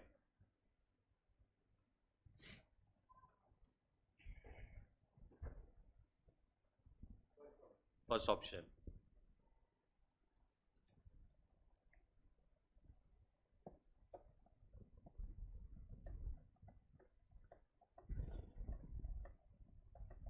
चलो अपने को इसमें से पहले फाइनल आंसर निकालने का, फिर बातचीत होएगा आगे। हाँ तो ये तेरा जो आंसर है 1380 वो रॉन्ग है, मतलब निकाल दूँ उसको। और कोई है इसके फेवर में थर्ड वाले के, चलो फर्स्ट वाला ओके। चलो तो यही दो ऑप्शन है अपने पास, यही दो ऑप्शन में लड़ना है अपने को। हाँ सुनो अभी यहाँ पे है ना, ये राइट कैलकुलेशन है, मतलब ये राइट आंसर है, सॉरी ना, कैलकुलेशन तुमने राइट किया है कि नहीं है ये उसके ऊपर मेरे को डाउट है, ठीक है। अच्छा क्या तुमने ऐसा किया है, यहाँ पे जो सेल्स है कितना है, 17,25,000, ठीक है। फिर तुमने इसका कॉस्ट ऑफ सेल्स निकाला एट द रेट ऑफ 75%, बराबर है। कितना आंसर आया, 12,93,750। फिर उसका तुमने 80% लिया एट द रेट ऑफ 80%, तो तुमको वेरिएबल कॉस्ट आ गया ये 10,35,000, ठीक है। और तुमने फिक्स कॉस्ट जो है वो कैलकुलेट ही नहीं किया और तुमने उसको बैलेंसिंग फिगर ले लिया। कितना अमाउंट ले लिया तुम लोग ने उसको, 2 लाख नहीं, बैलेंसिंग मतलब तुमने सेम रखा उसको, यहाँ पे भी 2,25,000 है, क्वेश्चन में बोला है फिक्स कॉस्ट चेंज नहीं होएगा, so you kept the fix cost what in a fix cost same, ठीक है। अभी ये जो आंसर है ये तुक्के में राइट है, ठीक है, बट जो तुमने किया है ये बरोबर नहीं है, ठीक है, this is not the way to do the calculation, ठीक है।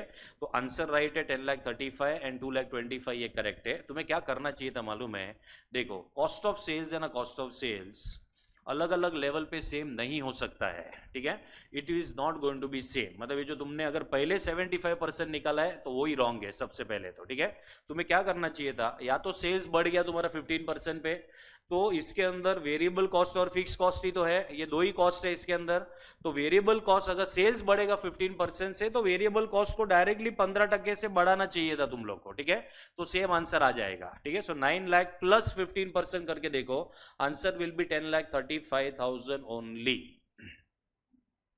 समझा ये पहला, ठीक है। So what is the correct method, ये याद रखना क्योंकि ये आगे बहुत सारे जगह पे यूज हो सकता है। Method is not correct, answer तुक्के में राइट हो गया है लेकिन मेथड इज नॉट करेक्ट, ठीक है। सो यहाँ पे तुमको पहले तो या तो वेरिएबल कॉस्ट को बढ़ा देना है, कितने परसेंट से बढ़ा देना है, 15%। This is one technique of doing it. Second technique is तुम क्या कर सकते थे मालूम है, ये वेरिएबल कॉस्ट और सेल्स का रिलेशन निकाल लेने का। अच्छा, रिलेशन निकालने का मतलब है इनका परसेंटेज रिलेशन निकाल लेने का, ठीक है।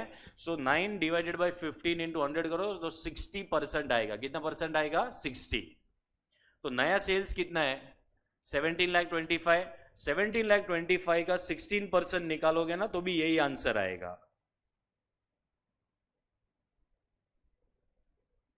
ये चलो, are you getting the answer, बोलो। हाँ, ऊपर का कॉस्ट आएगा ही नहीं बेटा, क्योंकि लेवल बढ़ गया, लेवल बढ़ जाएगा और एक ही कॉस्ट बढ़ेगा तो परसेंटेज कैसे सेम रहेगा। मतलब तुमको एवरेज कॉस्ट का कॉन्सेप्ट मालूम है क्या होता है इकोनॉमिक्स में? ऐसा कोई भी जमाने में ऐसा तुमने किया है, एवरेज कॉस्ट करके कुछ होता है? अच्छा, तू ये बोल रहा है कि 75% नहीं आ रहा है, या तू बोल रहा है ये टोटल नहीं आ रहा है। मैं तो ये बोल रहा हूँ कि ये टोटल आएगा ही नहीं, ये टोटल ही रॉन्ग है इसके अंदर। अच्छा, ऐसा क्यों होएगा मेरे को बताओ जरा। तुम्हारा सेल्स बढ़ा बराबर है, दोनों कॉस्ट बढ़े ना अगर 15% से, तो ये कैलकुलेशन बरोबर हो जाएगा तुम्हारा। मतलब तुम्हारा ये जो कॉस्ट ऑफ सेल्स है ये एक लेवल पे 75% है। अगर तुम्हारा सेल्स बढ़ेगा तो ऑब्वियस बात है कि तुम्हारा कॉस्ट कम हो जाएगा, क्योंकि तुम्हारा फिक्स्ड कॉस्ट तो बढ़ा ही नहीं है भाई, फिक्स्ड कॉस्ट तो सेम ही है। तो तुम्हारा ओवरऑल कॉस्ट में क्या होएगा मेरे को बताओ, ओवरऑल कॉस्ट बढ़ना चाहिए कि कम होना चाहिए? कम होना चाहिए, बराबर है। अगर हमें ये कैलकुलेट करना है ना परसेंटेज, ये भी हम कैलकुलेट कर सकते हैं। ये हम कैसे कैलकुलेट कर सकते हैं, यू टेक दिस 10 लाख जो है यहाँ पे ना, 10,35,000 प्लस 2,25,000 लो कैलकुलेटर पे, उसको डिवाइड करो बाय 17,25,000, उसका परसेंटेज निकालो कि 75 से कम आएगा,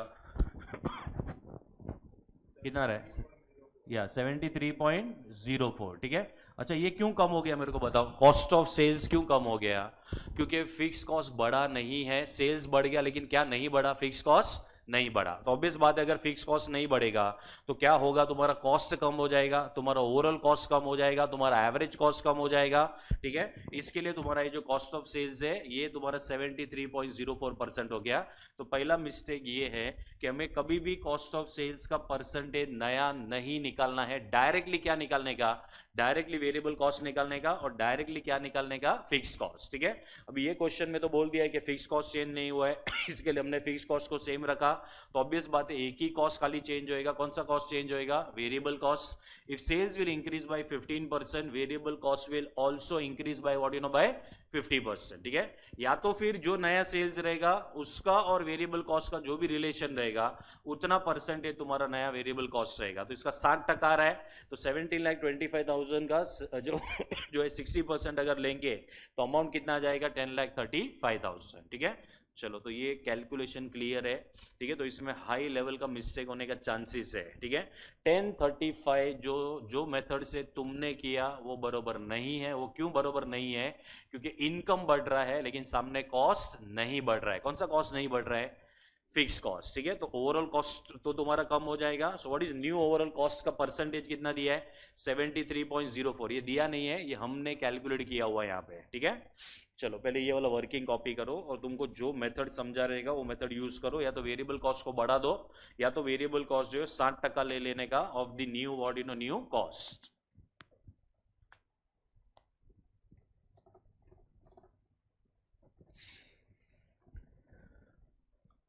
चलो अभी कौन से फिगर्स अपने लिए रेलिवेंट हो गए यहाँ पे? सेल्स, ये वेरिएबल कॉस्ट, ये फिक्स कॉस्ट। फिर ऑप्शन नंबर 1 में सेल्स ये आएगा, वेरिएबल कॉस्ट 10,35,000 आएगा, फिक्स कॉस्ट उतना ही रहेगा 2,25,000। चलो फटाफट डेट बेनिफिट निकाल के देना, फटाफट एकदम ही।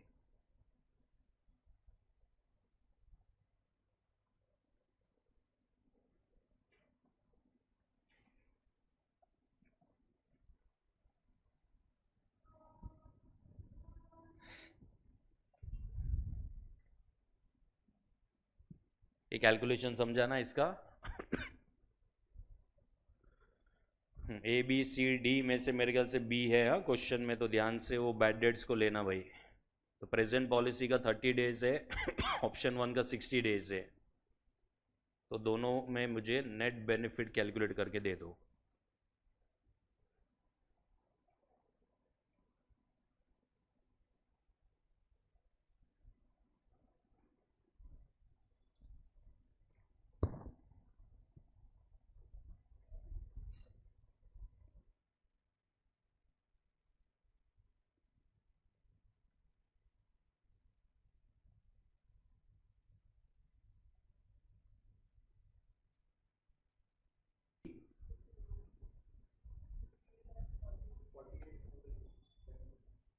फर्स्ट का लेगा, मतलब ये जो प्रेजेंट है उसका चेक करो कि तूने क्या गड़बड़ किया है। 340,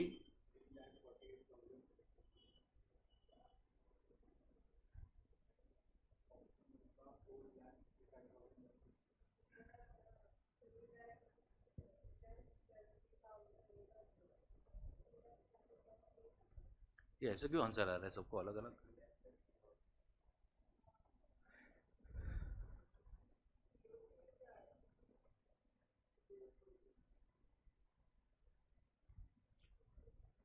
बैड डेट्स किया तुम लोग ने बरोबर।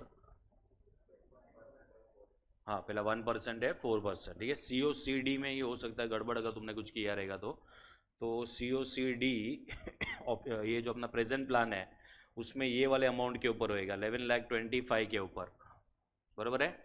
और इसके अंदर होएगा 10,35,000 प्लस 2,25,000 के ऊपर सी ओ सी डी आएगा, variable cost plus fix cost, ठीक है।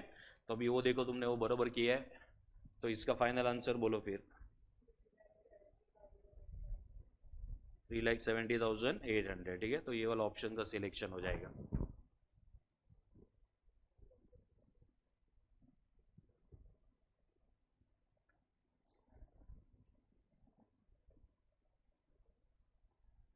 क्या किया था? सीओसीडी खाली वेरिएबल पे ले लिया था, बैड डेट्स का 4%। तेरा क्या गड़बड़ हुआ है?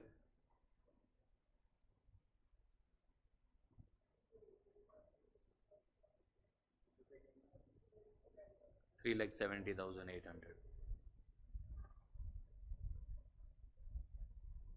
किस पे लिया था? सीओसीडी खाली वेरिएबल कॉस्ट पे लिया था,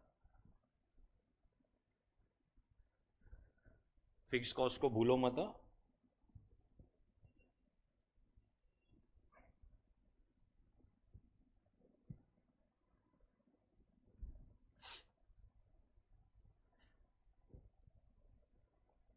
जो 348,750, 370,800, 370,800 ऑप्शन नंबर 1 का सिलेक्शन हो जाएगा।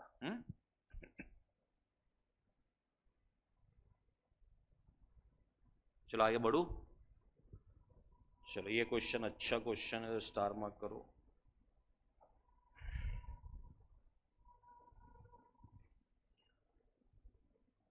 चलो अभी ये क्वेश्चन के अंदर दो इंपॉर्टेंट चीज है।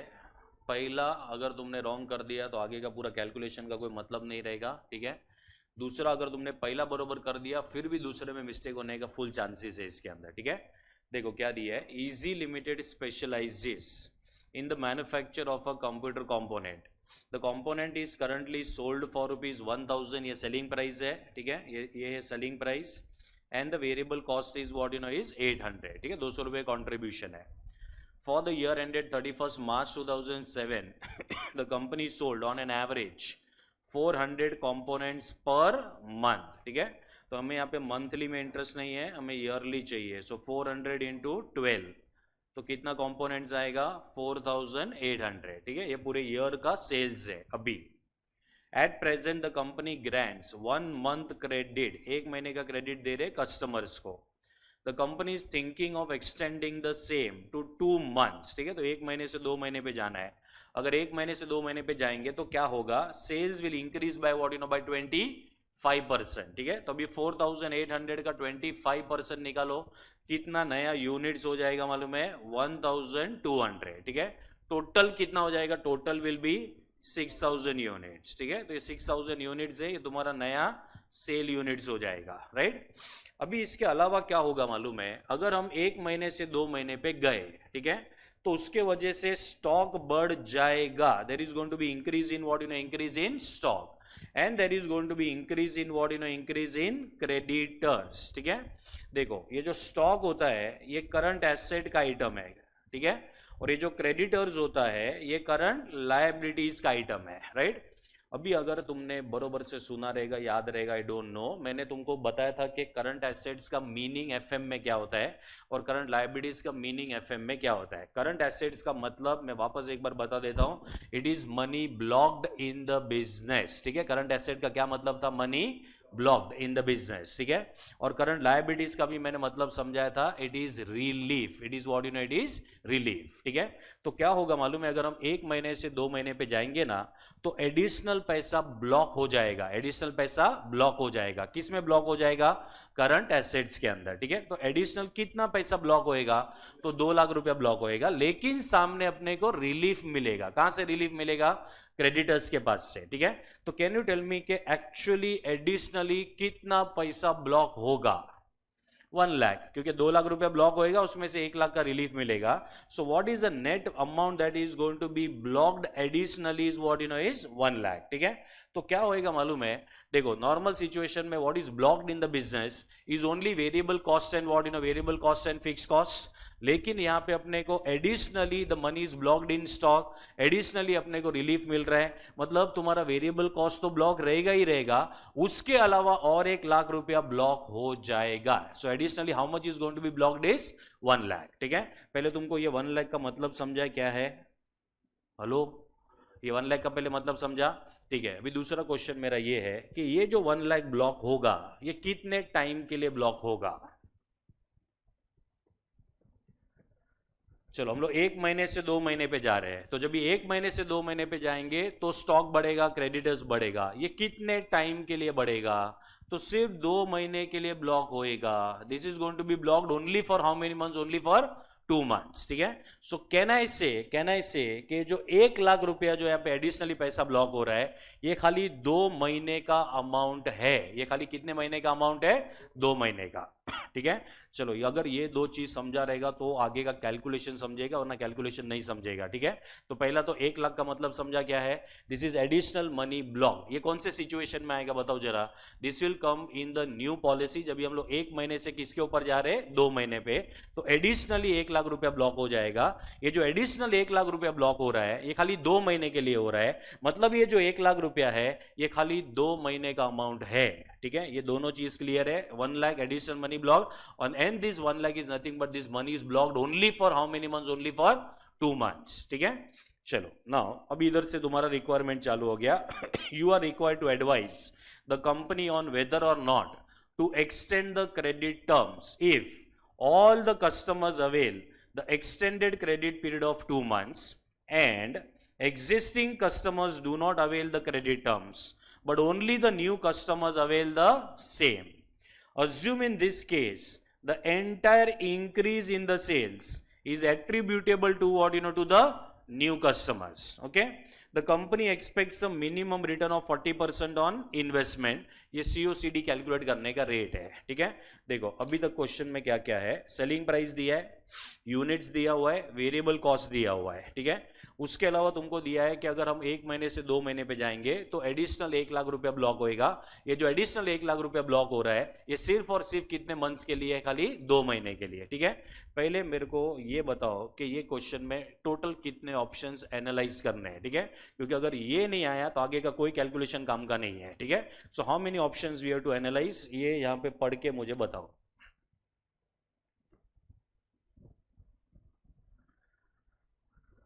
चलो, how many options total, present policy को गिन के मुझे बताना, साथ में टोटल कितने ऑप्शंस को एनालाइज करना है।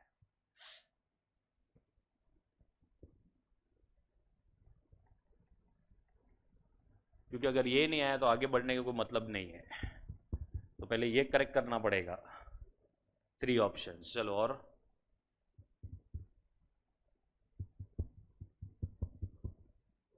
4 ऑप्शन, 2 ऑप्शन, तो 2 3 4 हो गया, 5 भी एक जन बोल दो, फिर ऐसा 3 4 5 6 तो आ जाएगा, कुछ ना कुछ तो आंसर राइट रहेगा। सोच के बोलना अच्छे से, क्योंकि मैं पूछूंगा 2 ऑप्शन क्यों लग रहा है, 3 ऑप्शन क्यों लग रहा है, ऐसा ये भी अपने को पता होना चाहिए। सो एग्जामिनेशन कंडीशन में तुम लोग क्या करोगे अगर ऐसा कुछ नया आएगा तो 3, फिर 2 3 4, ठीक है, अभी तक का ये आंसर है। इसके अलावा और कुछ लग रहा है? नहीं, ऐसा भी लग सकता है कि कुछ भी नहीं लग रहा है, वैसा भी हो सकता है, मतलब कोई आंसर है वो भी अपने को नहीं समझ में आ सकता है, वैसा भी हो सकता है, ठीक है। अच्छा, अभी तुम लोग सोचोगे कि चलो अभी तो मैंने तुमको समझा दिया, आगे जाके हमको कैसे समझेगा, ठीक है। तो this is a process, over the period of time तुमको समझने लगेगा, क्योंकि अभी हम लोग स्टार्टिंग में कर रहे हैं तो ऐसा डाउट्स आ सकते हैं। This is a matter of practice, ठीक है, this just a matter of practice, क्योंकि लैंग्वेज थोड़ा सा अलग रहेगा यहाँ पे। अभी इसके बाद नेक्स्ट लेक्चर में क्वेश्चन करेंगे तो क्वेश्चन ही नहीं समझ में आएगा, लेकिन वो भी उतना ईजी है, मतलब ऐसा कोई डिफिकल्ट नहीं रहेगा। So everything is matter of time, nothing else, ठीक है। Now understand, there are only 3 options to analyse, ठीक है। How did you get 2 options? अच्छा, 2 से 3, okay, what are the 3 options?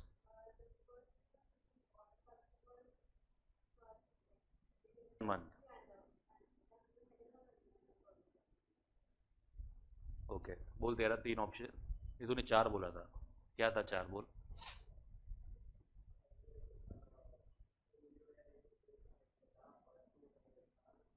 नहीं नहीं, पहले ओल्ड, हाँ, जो भी है अपना, मतलब जो भी अपना प्रेजेंट पॉलिसी है वो, हाँ।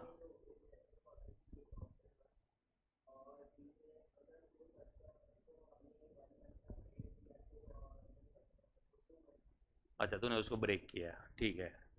3, हाँ,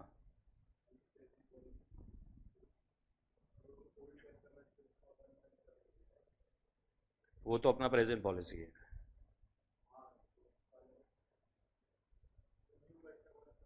हाँ, 2 मंथ्स का।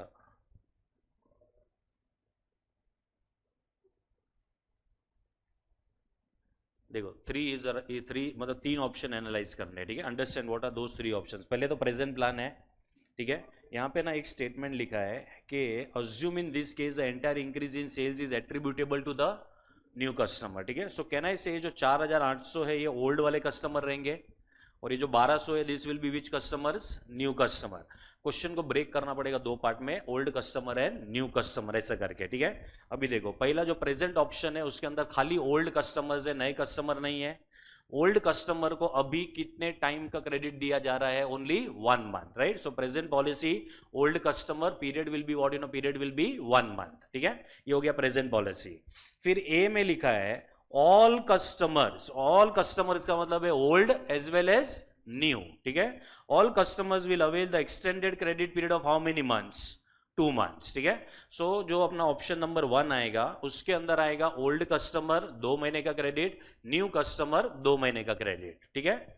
फिर जो बी है that is your option number 2, existing customers do not avail the credit terms but only the new customer will avail the same. So in option number 2 old customer का 1 महीने का क्रेडिट जो चल रहा है वो उनको दिया जाएगा, और नए कस्टमर का 2 महीने का क्रेडिट पीरियड आएगा। ऐसे 3 ऑप्शंस अपने को एनालाइज करने हैं, ठीक है। तो पहले अपने को ये करेक्ट, अपने को जो है पहले ऑप्शंस फाइंड आउट करने पड़ेंगे, then we will have to go for what in for calculation. पहले तुमको ऑप्शन समझा कितने ऑप्शंस है, तो प्रेजेंट ऑप्शन में ओल्ड कस्टमर 1 महीना, फिर जो ऑप्शन नंबर 1 है, ठीक है, उसके अंदर old customer 2 months, new customer also 2 months. Option number 2 में old customer 1 month, new customer will be 2 months, ठीक है। तो पहले इसका फॉर्मेट बनाते हैं as per the option, then will go for the calculations, ठीक है। सो इधर लिखो ई वैल्यूएशन ऑफ,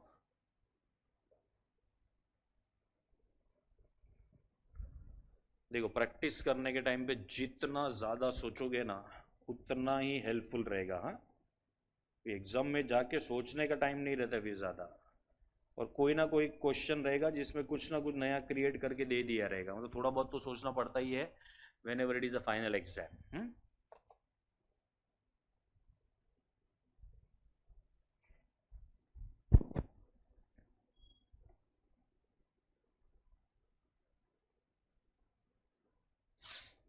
पहले आएगा present policy,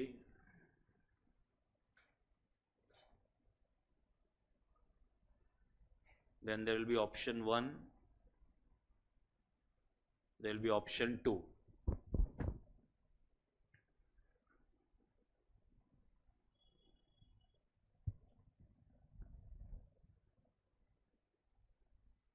Now in the main heading, old customers का units I am writing here which is 4800, new customer का units are 1200. Present policy, there are only old customers, we are giving them a credit of 1 month, that's it. This will be a present policy. Option number 1, old customers will take new credit period, new customers will take new credit period, so both will be 2 months. In option number 2, old customers will continue with 1 month, but the new customers will avail the new credit period of 2 months. Okay? So these are the options we have to evaluate.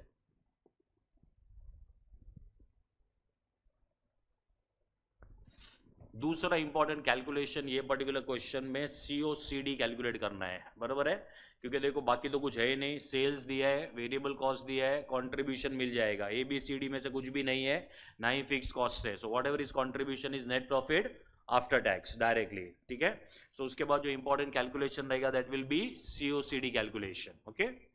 So now we are starting from where, you know, from sales at the rate of, what is the selling price we had, 1000 per unit.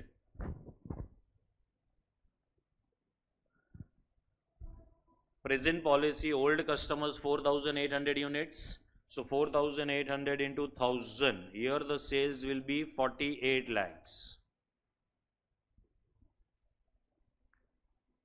Option 1 में बताओ total sales कितना होगा, how many units total, 6000, so 6000 into 1000, here the total sales will be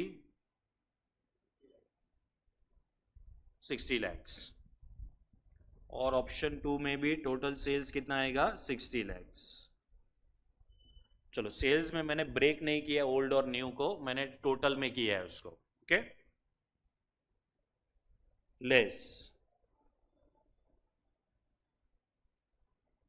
variable cost at the rate of 800 per unit,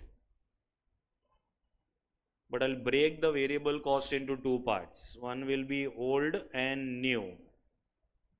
Now old and new, this will help you in calculating COCD properly, इसके लिए इसको break कर रहे हैं हम लोग।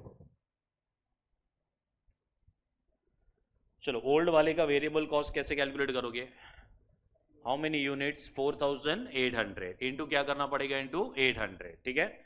सो we will be having 38 lakhs 40,000। Present policy में new customers तो है ही नहीं, तो नए कस्टमर का वेरिएबल कॉस्ट नहीं आएगा। ऑप्शन 1 में भी variable cost of the old customer will be 38 lakhs 40,000 only.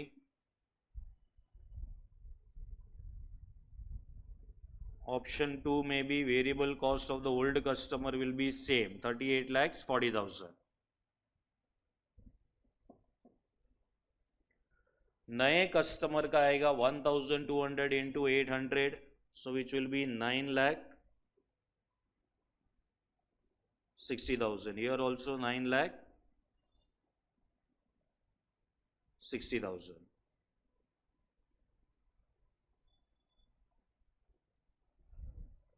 चलो this will give you contribution, और यही है net profit after tax.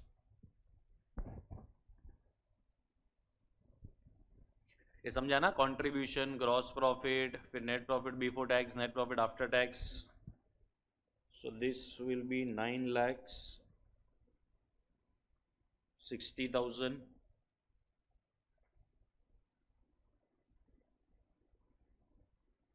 $12 lakh है ये,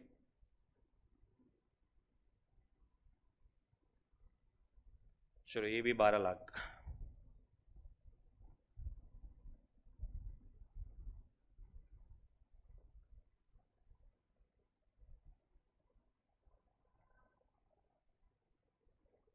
कॉस्ट ऑफ कैरिंग डेटर्स ये अलग से करूंगा मैं वर्किंग नोट नंबर 1 में।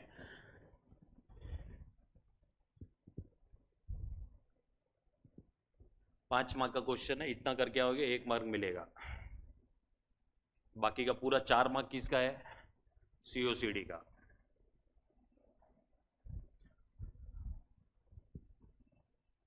तो इसमें से सीओसीडी माइनस होएगा तो क्या बचेगा? Net benefit.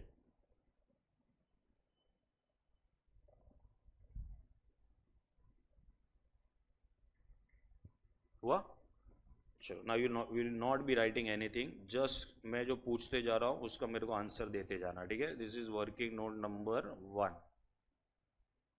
सीओसीडी का कैलकुलेशन कर रहे हैं हम लोग, पहले प्रेजेंट पॉलिसी का कर रहे हैं। किसका कर रहे हैं? प्रेजेंट पॉलिसी, ठीक है? ये बहुत इजी कैलकुलेशन है प्रेजेंट पॉलिसी का। Now you tell me COCD किसके ऊपर कैलकुलेट होता है? Variable cost plus fix cost. There is no fix cost, so in this question COCD will be calculated only on the variable cost, ठीक है? मुझे बताओ present policy में कौन से टाइप का कस्टमर है? खाली ओल्ड कस्टमर है, ठीक है? ओल्ड कस्टमर का वेरिएबल कॉस्ट कितना है? So 38,40,000 into what percentage? 40%, ठीक है? And right now we are giving a credit of only 1 month, ठीक है? So 1 by 12, give me what is this answer? 1,28,000, ठीक है? तो चलो प्रेजेंट पॉलिसी का सीओसीडी हो गया। The amount is how much? And amount is 1,28,000, okay? चलो अभी आते हैं हम लोग option number what in option number 1, ठीक है? रुक जाओ, मैं तुमको दूंगा टाइम, बाद में छापो, देता हूं टाइम, रुक जाओ, जस्ट कॉन्सेंट्रेट। ये थोड़ा कैलकुलेशन कॉम्प्लिकेटेड है, इसके लिए देखो। अभी जो ऑप्शन नंबर 1 है ना, उसमें ओल्ड कस्टमर्स भी है और न्यू कस्टमर्स भी है, ठीक है? ओल्ड कस्टमर का वेरिएबल कॉस्ट कितना है? 38,40,000 इंटू व्हाट परसेंटेज? 40%, लेकिन अभी 2 महीने का क्रेडिट दे रहे हैं, so this will come to 2,56,000, ठीक है? चलो पहले ऑप्शन नंबर 1 समझा। अच्छा, ऑप्शन नंबर 1 के अंदर नए कस्टमर भी है। नए कस्टमर का वेरिएबल कॉस्ट कितना है? 9,60,000। इसके ऊपर भी कितना आएगा? 40%, और ये भी कितने महीने के लिए रहेगा? 2 महीने के लिए, ठीक है? So this amount is how much? 60,000, ठीक है? 64। चलो तो यहां पे न्यू कस्टमर का कितना हो गया? 64, ठीक है? देखो अभी ना ऑप्शन नंबर 1 में जब भी हम लोग 1 महीने से 2 महीने पे जा रहे हैं ना, तो एडिशनल पैसा ब्लॉक हो रहा है। किसके अंदर ब्लॉक हो रहा है? Stock. Additional money is also blocked in what? Blocked in creditors, ठीक है? तो नेट एक्स्ट्रा कितना पैसा और ब्लॉक होने वाला है? 1 लाख। उसके ऊपर भी तो सीओसीडी जाएगा तुम्हारा, because additional money is blocked, right? So यहाँ पे जो नए कस्टमर है, ये नए कस्टमर के वजह से और 1 लाख रुपया जो है यहाँ पे क्या होएगा मालूम है? यहाँ पे ब्लॉक हो रहा है, ठीक है? सो 1 लाख इंटू क्या करना पड़ेगा? इंटू 40%, ठीक है? Now understand this calculation. इसके ऊपर का कैलकुलेशन देखो हमने क्या किया है। हमने लिया है 9,60,000, understand this, 9,60,000 into what percentage? 40 into क्या किया हम लोग ने? 2/12, ठीक है? So what do it we get the answer is what? 64,000, ठीक है? What is 9,60,000? ये बताओ। वेरिएबल कॉस्ट, पूरे साल का वेरिएबल कॉस्ट है, ठीक है? पूरे साल का वेरिएबल कॉस्ट 40% लिया इंटू 2/12 हम लोग ने किया हुआ है, ठीक है? अगर मैं ये सेम कैलकुलेशन ऐसे लिखूं तो क्या कुछ फर्क पड़ेगा क्या? 9,60,000 into 2/12 into 40%, is your calculation going to change? No, the calculation still remains what remains same, ठीक है? अभी अगर हम ये 9,60,000 इंटू 2/12 अगर हम लोग करते हैं, ठीक है, तो अपने को कितना फिगर मिल रहा है जरा बताओ मेरे को? 1,60,000, ठीक है? तो अगर सपोज अपने पास 1,60,000 है तो इसके ऊपर डायरेक्टली 40% लेना पड़ेगा, क्योंकि ऑलरेडी 2/12 हम लोग कर चुके हैं यहाँ पे. सो this will give you again what in again 64,000. ठीक है. My question is what is this 1,60,000? ये 1,60,000 है क्या? ये 2 महीने का अमाउंट है. कौन सा अमाउंट है ये? 2 महीने का अमाउंट है. ठीक है. तो अगर तुम्हारे पास डायरेक्टली 2 महीने का अमाउंट अवेलेबल है तो उसके ऊपर स्ट्रेट अवे 40% अप्लाई करना है टू गेट द COCD. ठीक है. चलो ये वाला कैलकुलेशन समझा. हाँ, अभी मुझे बताओ ये 1 लाख क्या है? ये 1 लाख पूरे साल का पैसा ब्लॉक कर रहे हैं कि खाली 2 महीने का अमाउंट है? 2 महीने का अमाउंट है. तो 2 महीने का ही अमाउंट अवेलेबल है, तो इसके ऊपर स्ट्रेट अवे क्या करना पड़ेगा? 40% करना पड़ेगा. सो this will give you directly 40,000. ठीक है. तो यहां पे हमें इंटू 2/12 नहीं करना है, क्योंकि जो 1 लाख है ये ऑलरेडी 2 महीने का अमाउंट है. तो 2 महीने का अमाउंट अगर डायरेक्टली अवेलेबल है तो उसके ऊपर स्ट्रेट अवे क्या कर देंगे हम लोग? 40% करेंगे. ठीक है. अभी ये तीनों का टोटल करोगे, this will give you COCD for option number 1. अरे समझ रहा है क्या चल रहा है ये सब? हाँ, चलो व्हाट इज द टोटल? 3,60,000. चलो अगर अभी ये समझा है तो मुझे ये समझाओ. चलो क्या क्या आएगा इसमें बताओ जरा. पहले ओल्ड कस्टमर आएगा. ओल्ड कस्टमर का अमाउंट बताओ. 38,40,000 इंटू 40% इंटू 1/12 होएगा. क्या होएगा? 1/12. मतलब ये अमाउंट तो खाली 1 महीने के लिए ब्लॉक्ड है. So what will be this amount? 1,28,000. ठीक है. चलो फिर कौन से कस्टमर आएंगे? न्यू. न्यू का क्या आएगा? 9,60,000. इसके ऊपर 40%. लेकिन ये अमाउंट 2 महीने के लिए ब्लॉक्ड है. ठीक है. सो यहां पे आएगा इंटू 2/12. ठीक है. So this will B 64. और वापस से न्यू कस्टमर का 1 लाख रुपए के ऊपर स्ट्रेट अवे 40%. क्या इधर इंटू 2/12 करना है अपने को? नहीं. ठीक है. क्योंकि ऑलरेडी कितने महीने का अमाउंट है? 2 महीने का. Okay. So this will again give you straight away 40,000. इसका टोटल बताओ कितना आ रहा है? 2,32,000. चलो हैव यू अंडरस्टूड COCD का वर्किंग? समझा तुम लोग को? हाँ. ठीक है. चलो अभी छाप लो ये. Very important calculation. हाँ बोल बेटा.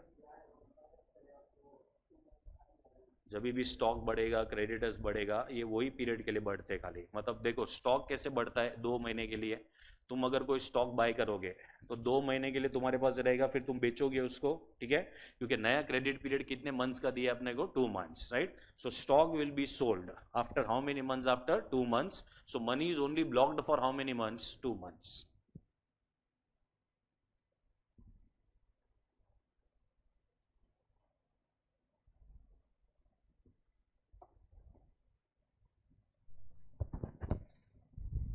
अभी ये COCD कैलकुलेट कर लिया है, उसको वो ऊपर टेबल में डाल देना और नेट बेनिफिट का कैलकुलेशन कर लेना.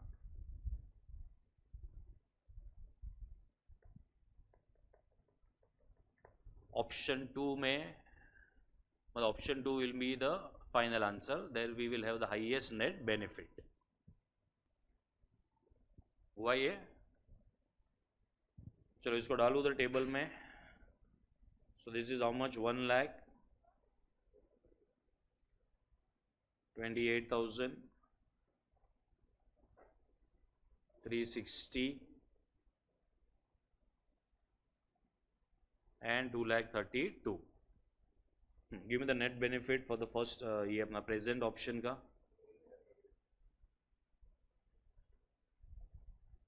832, 840 and 8 lakh 9,68,000.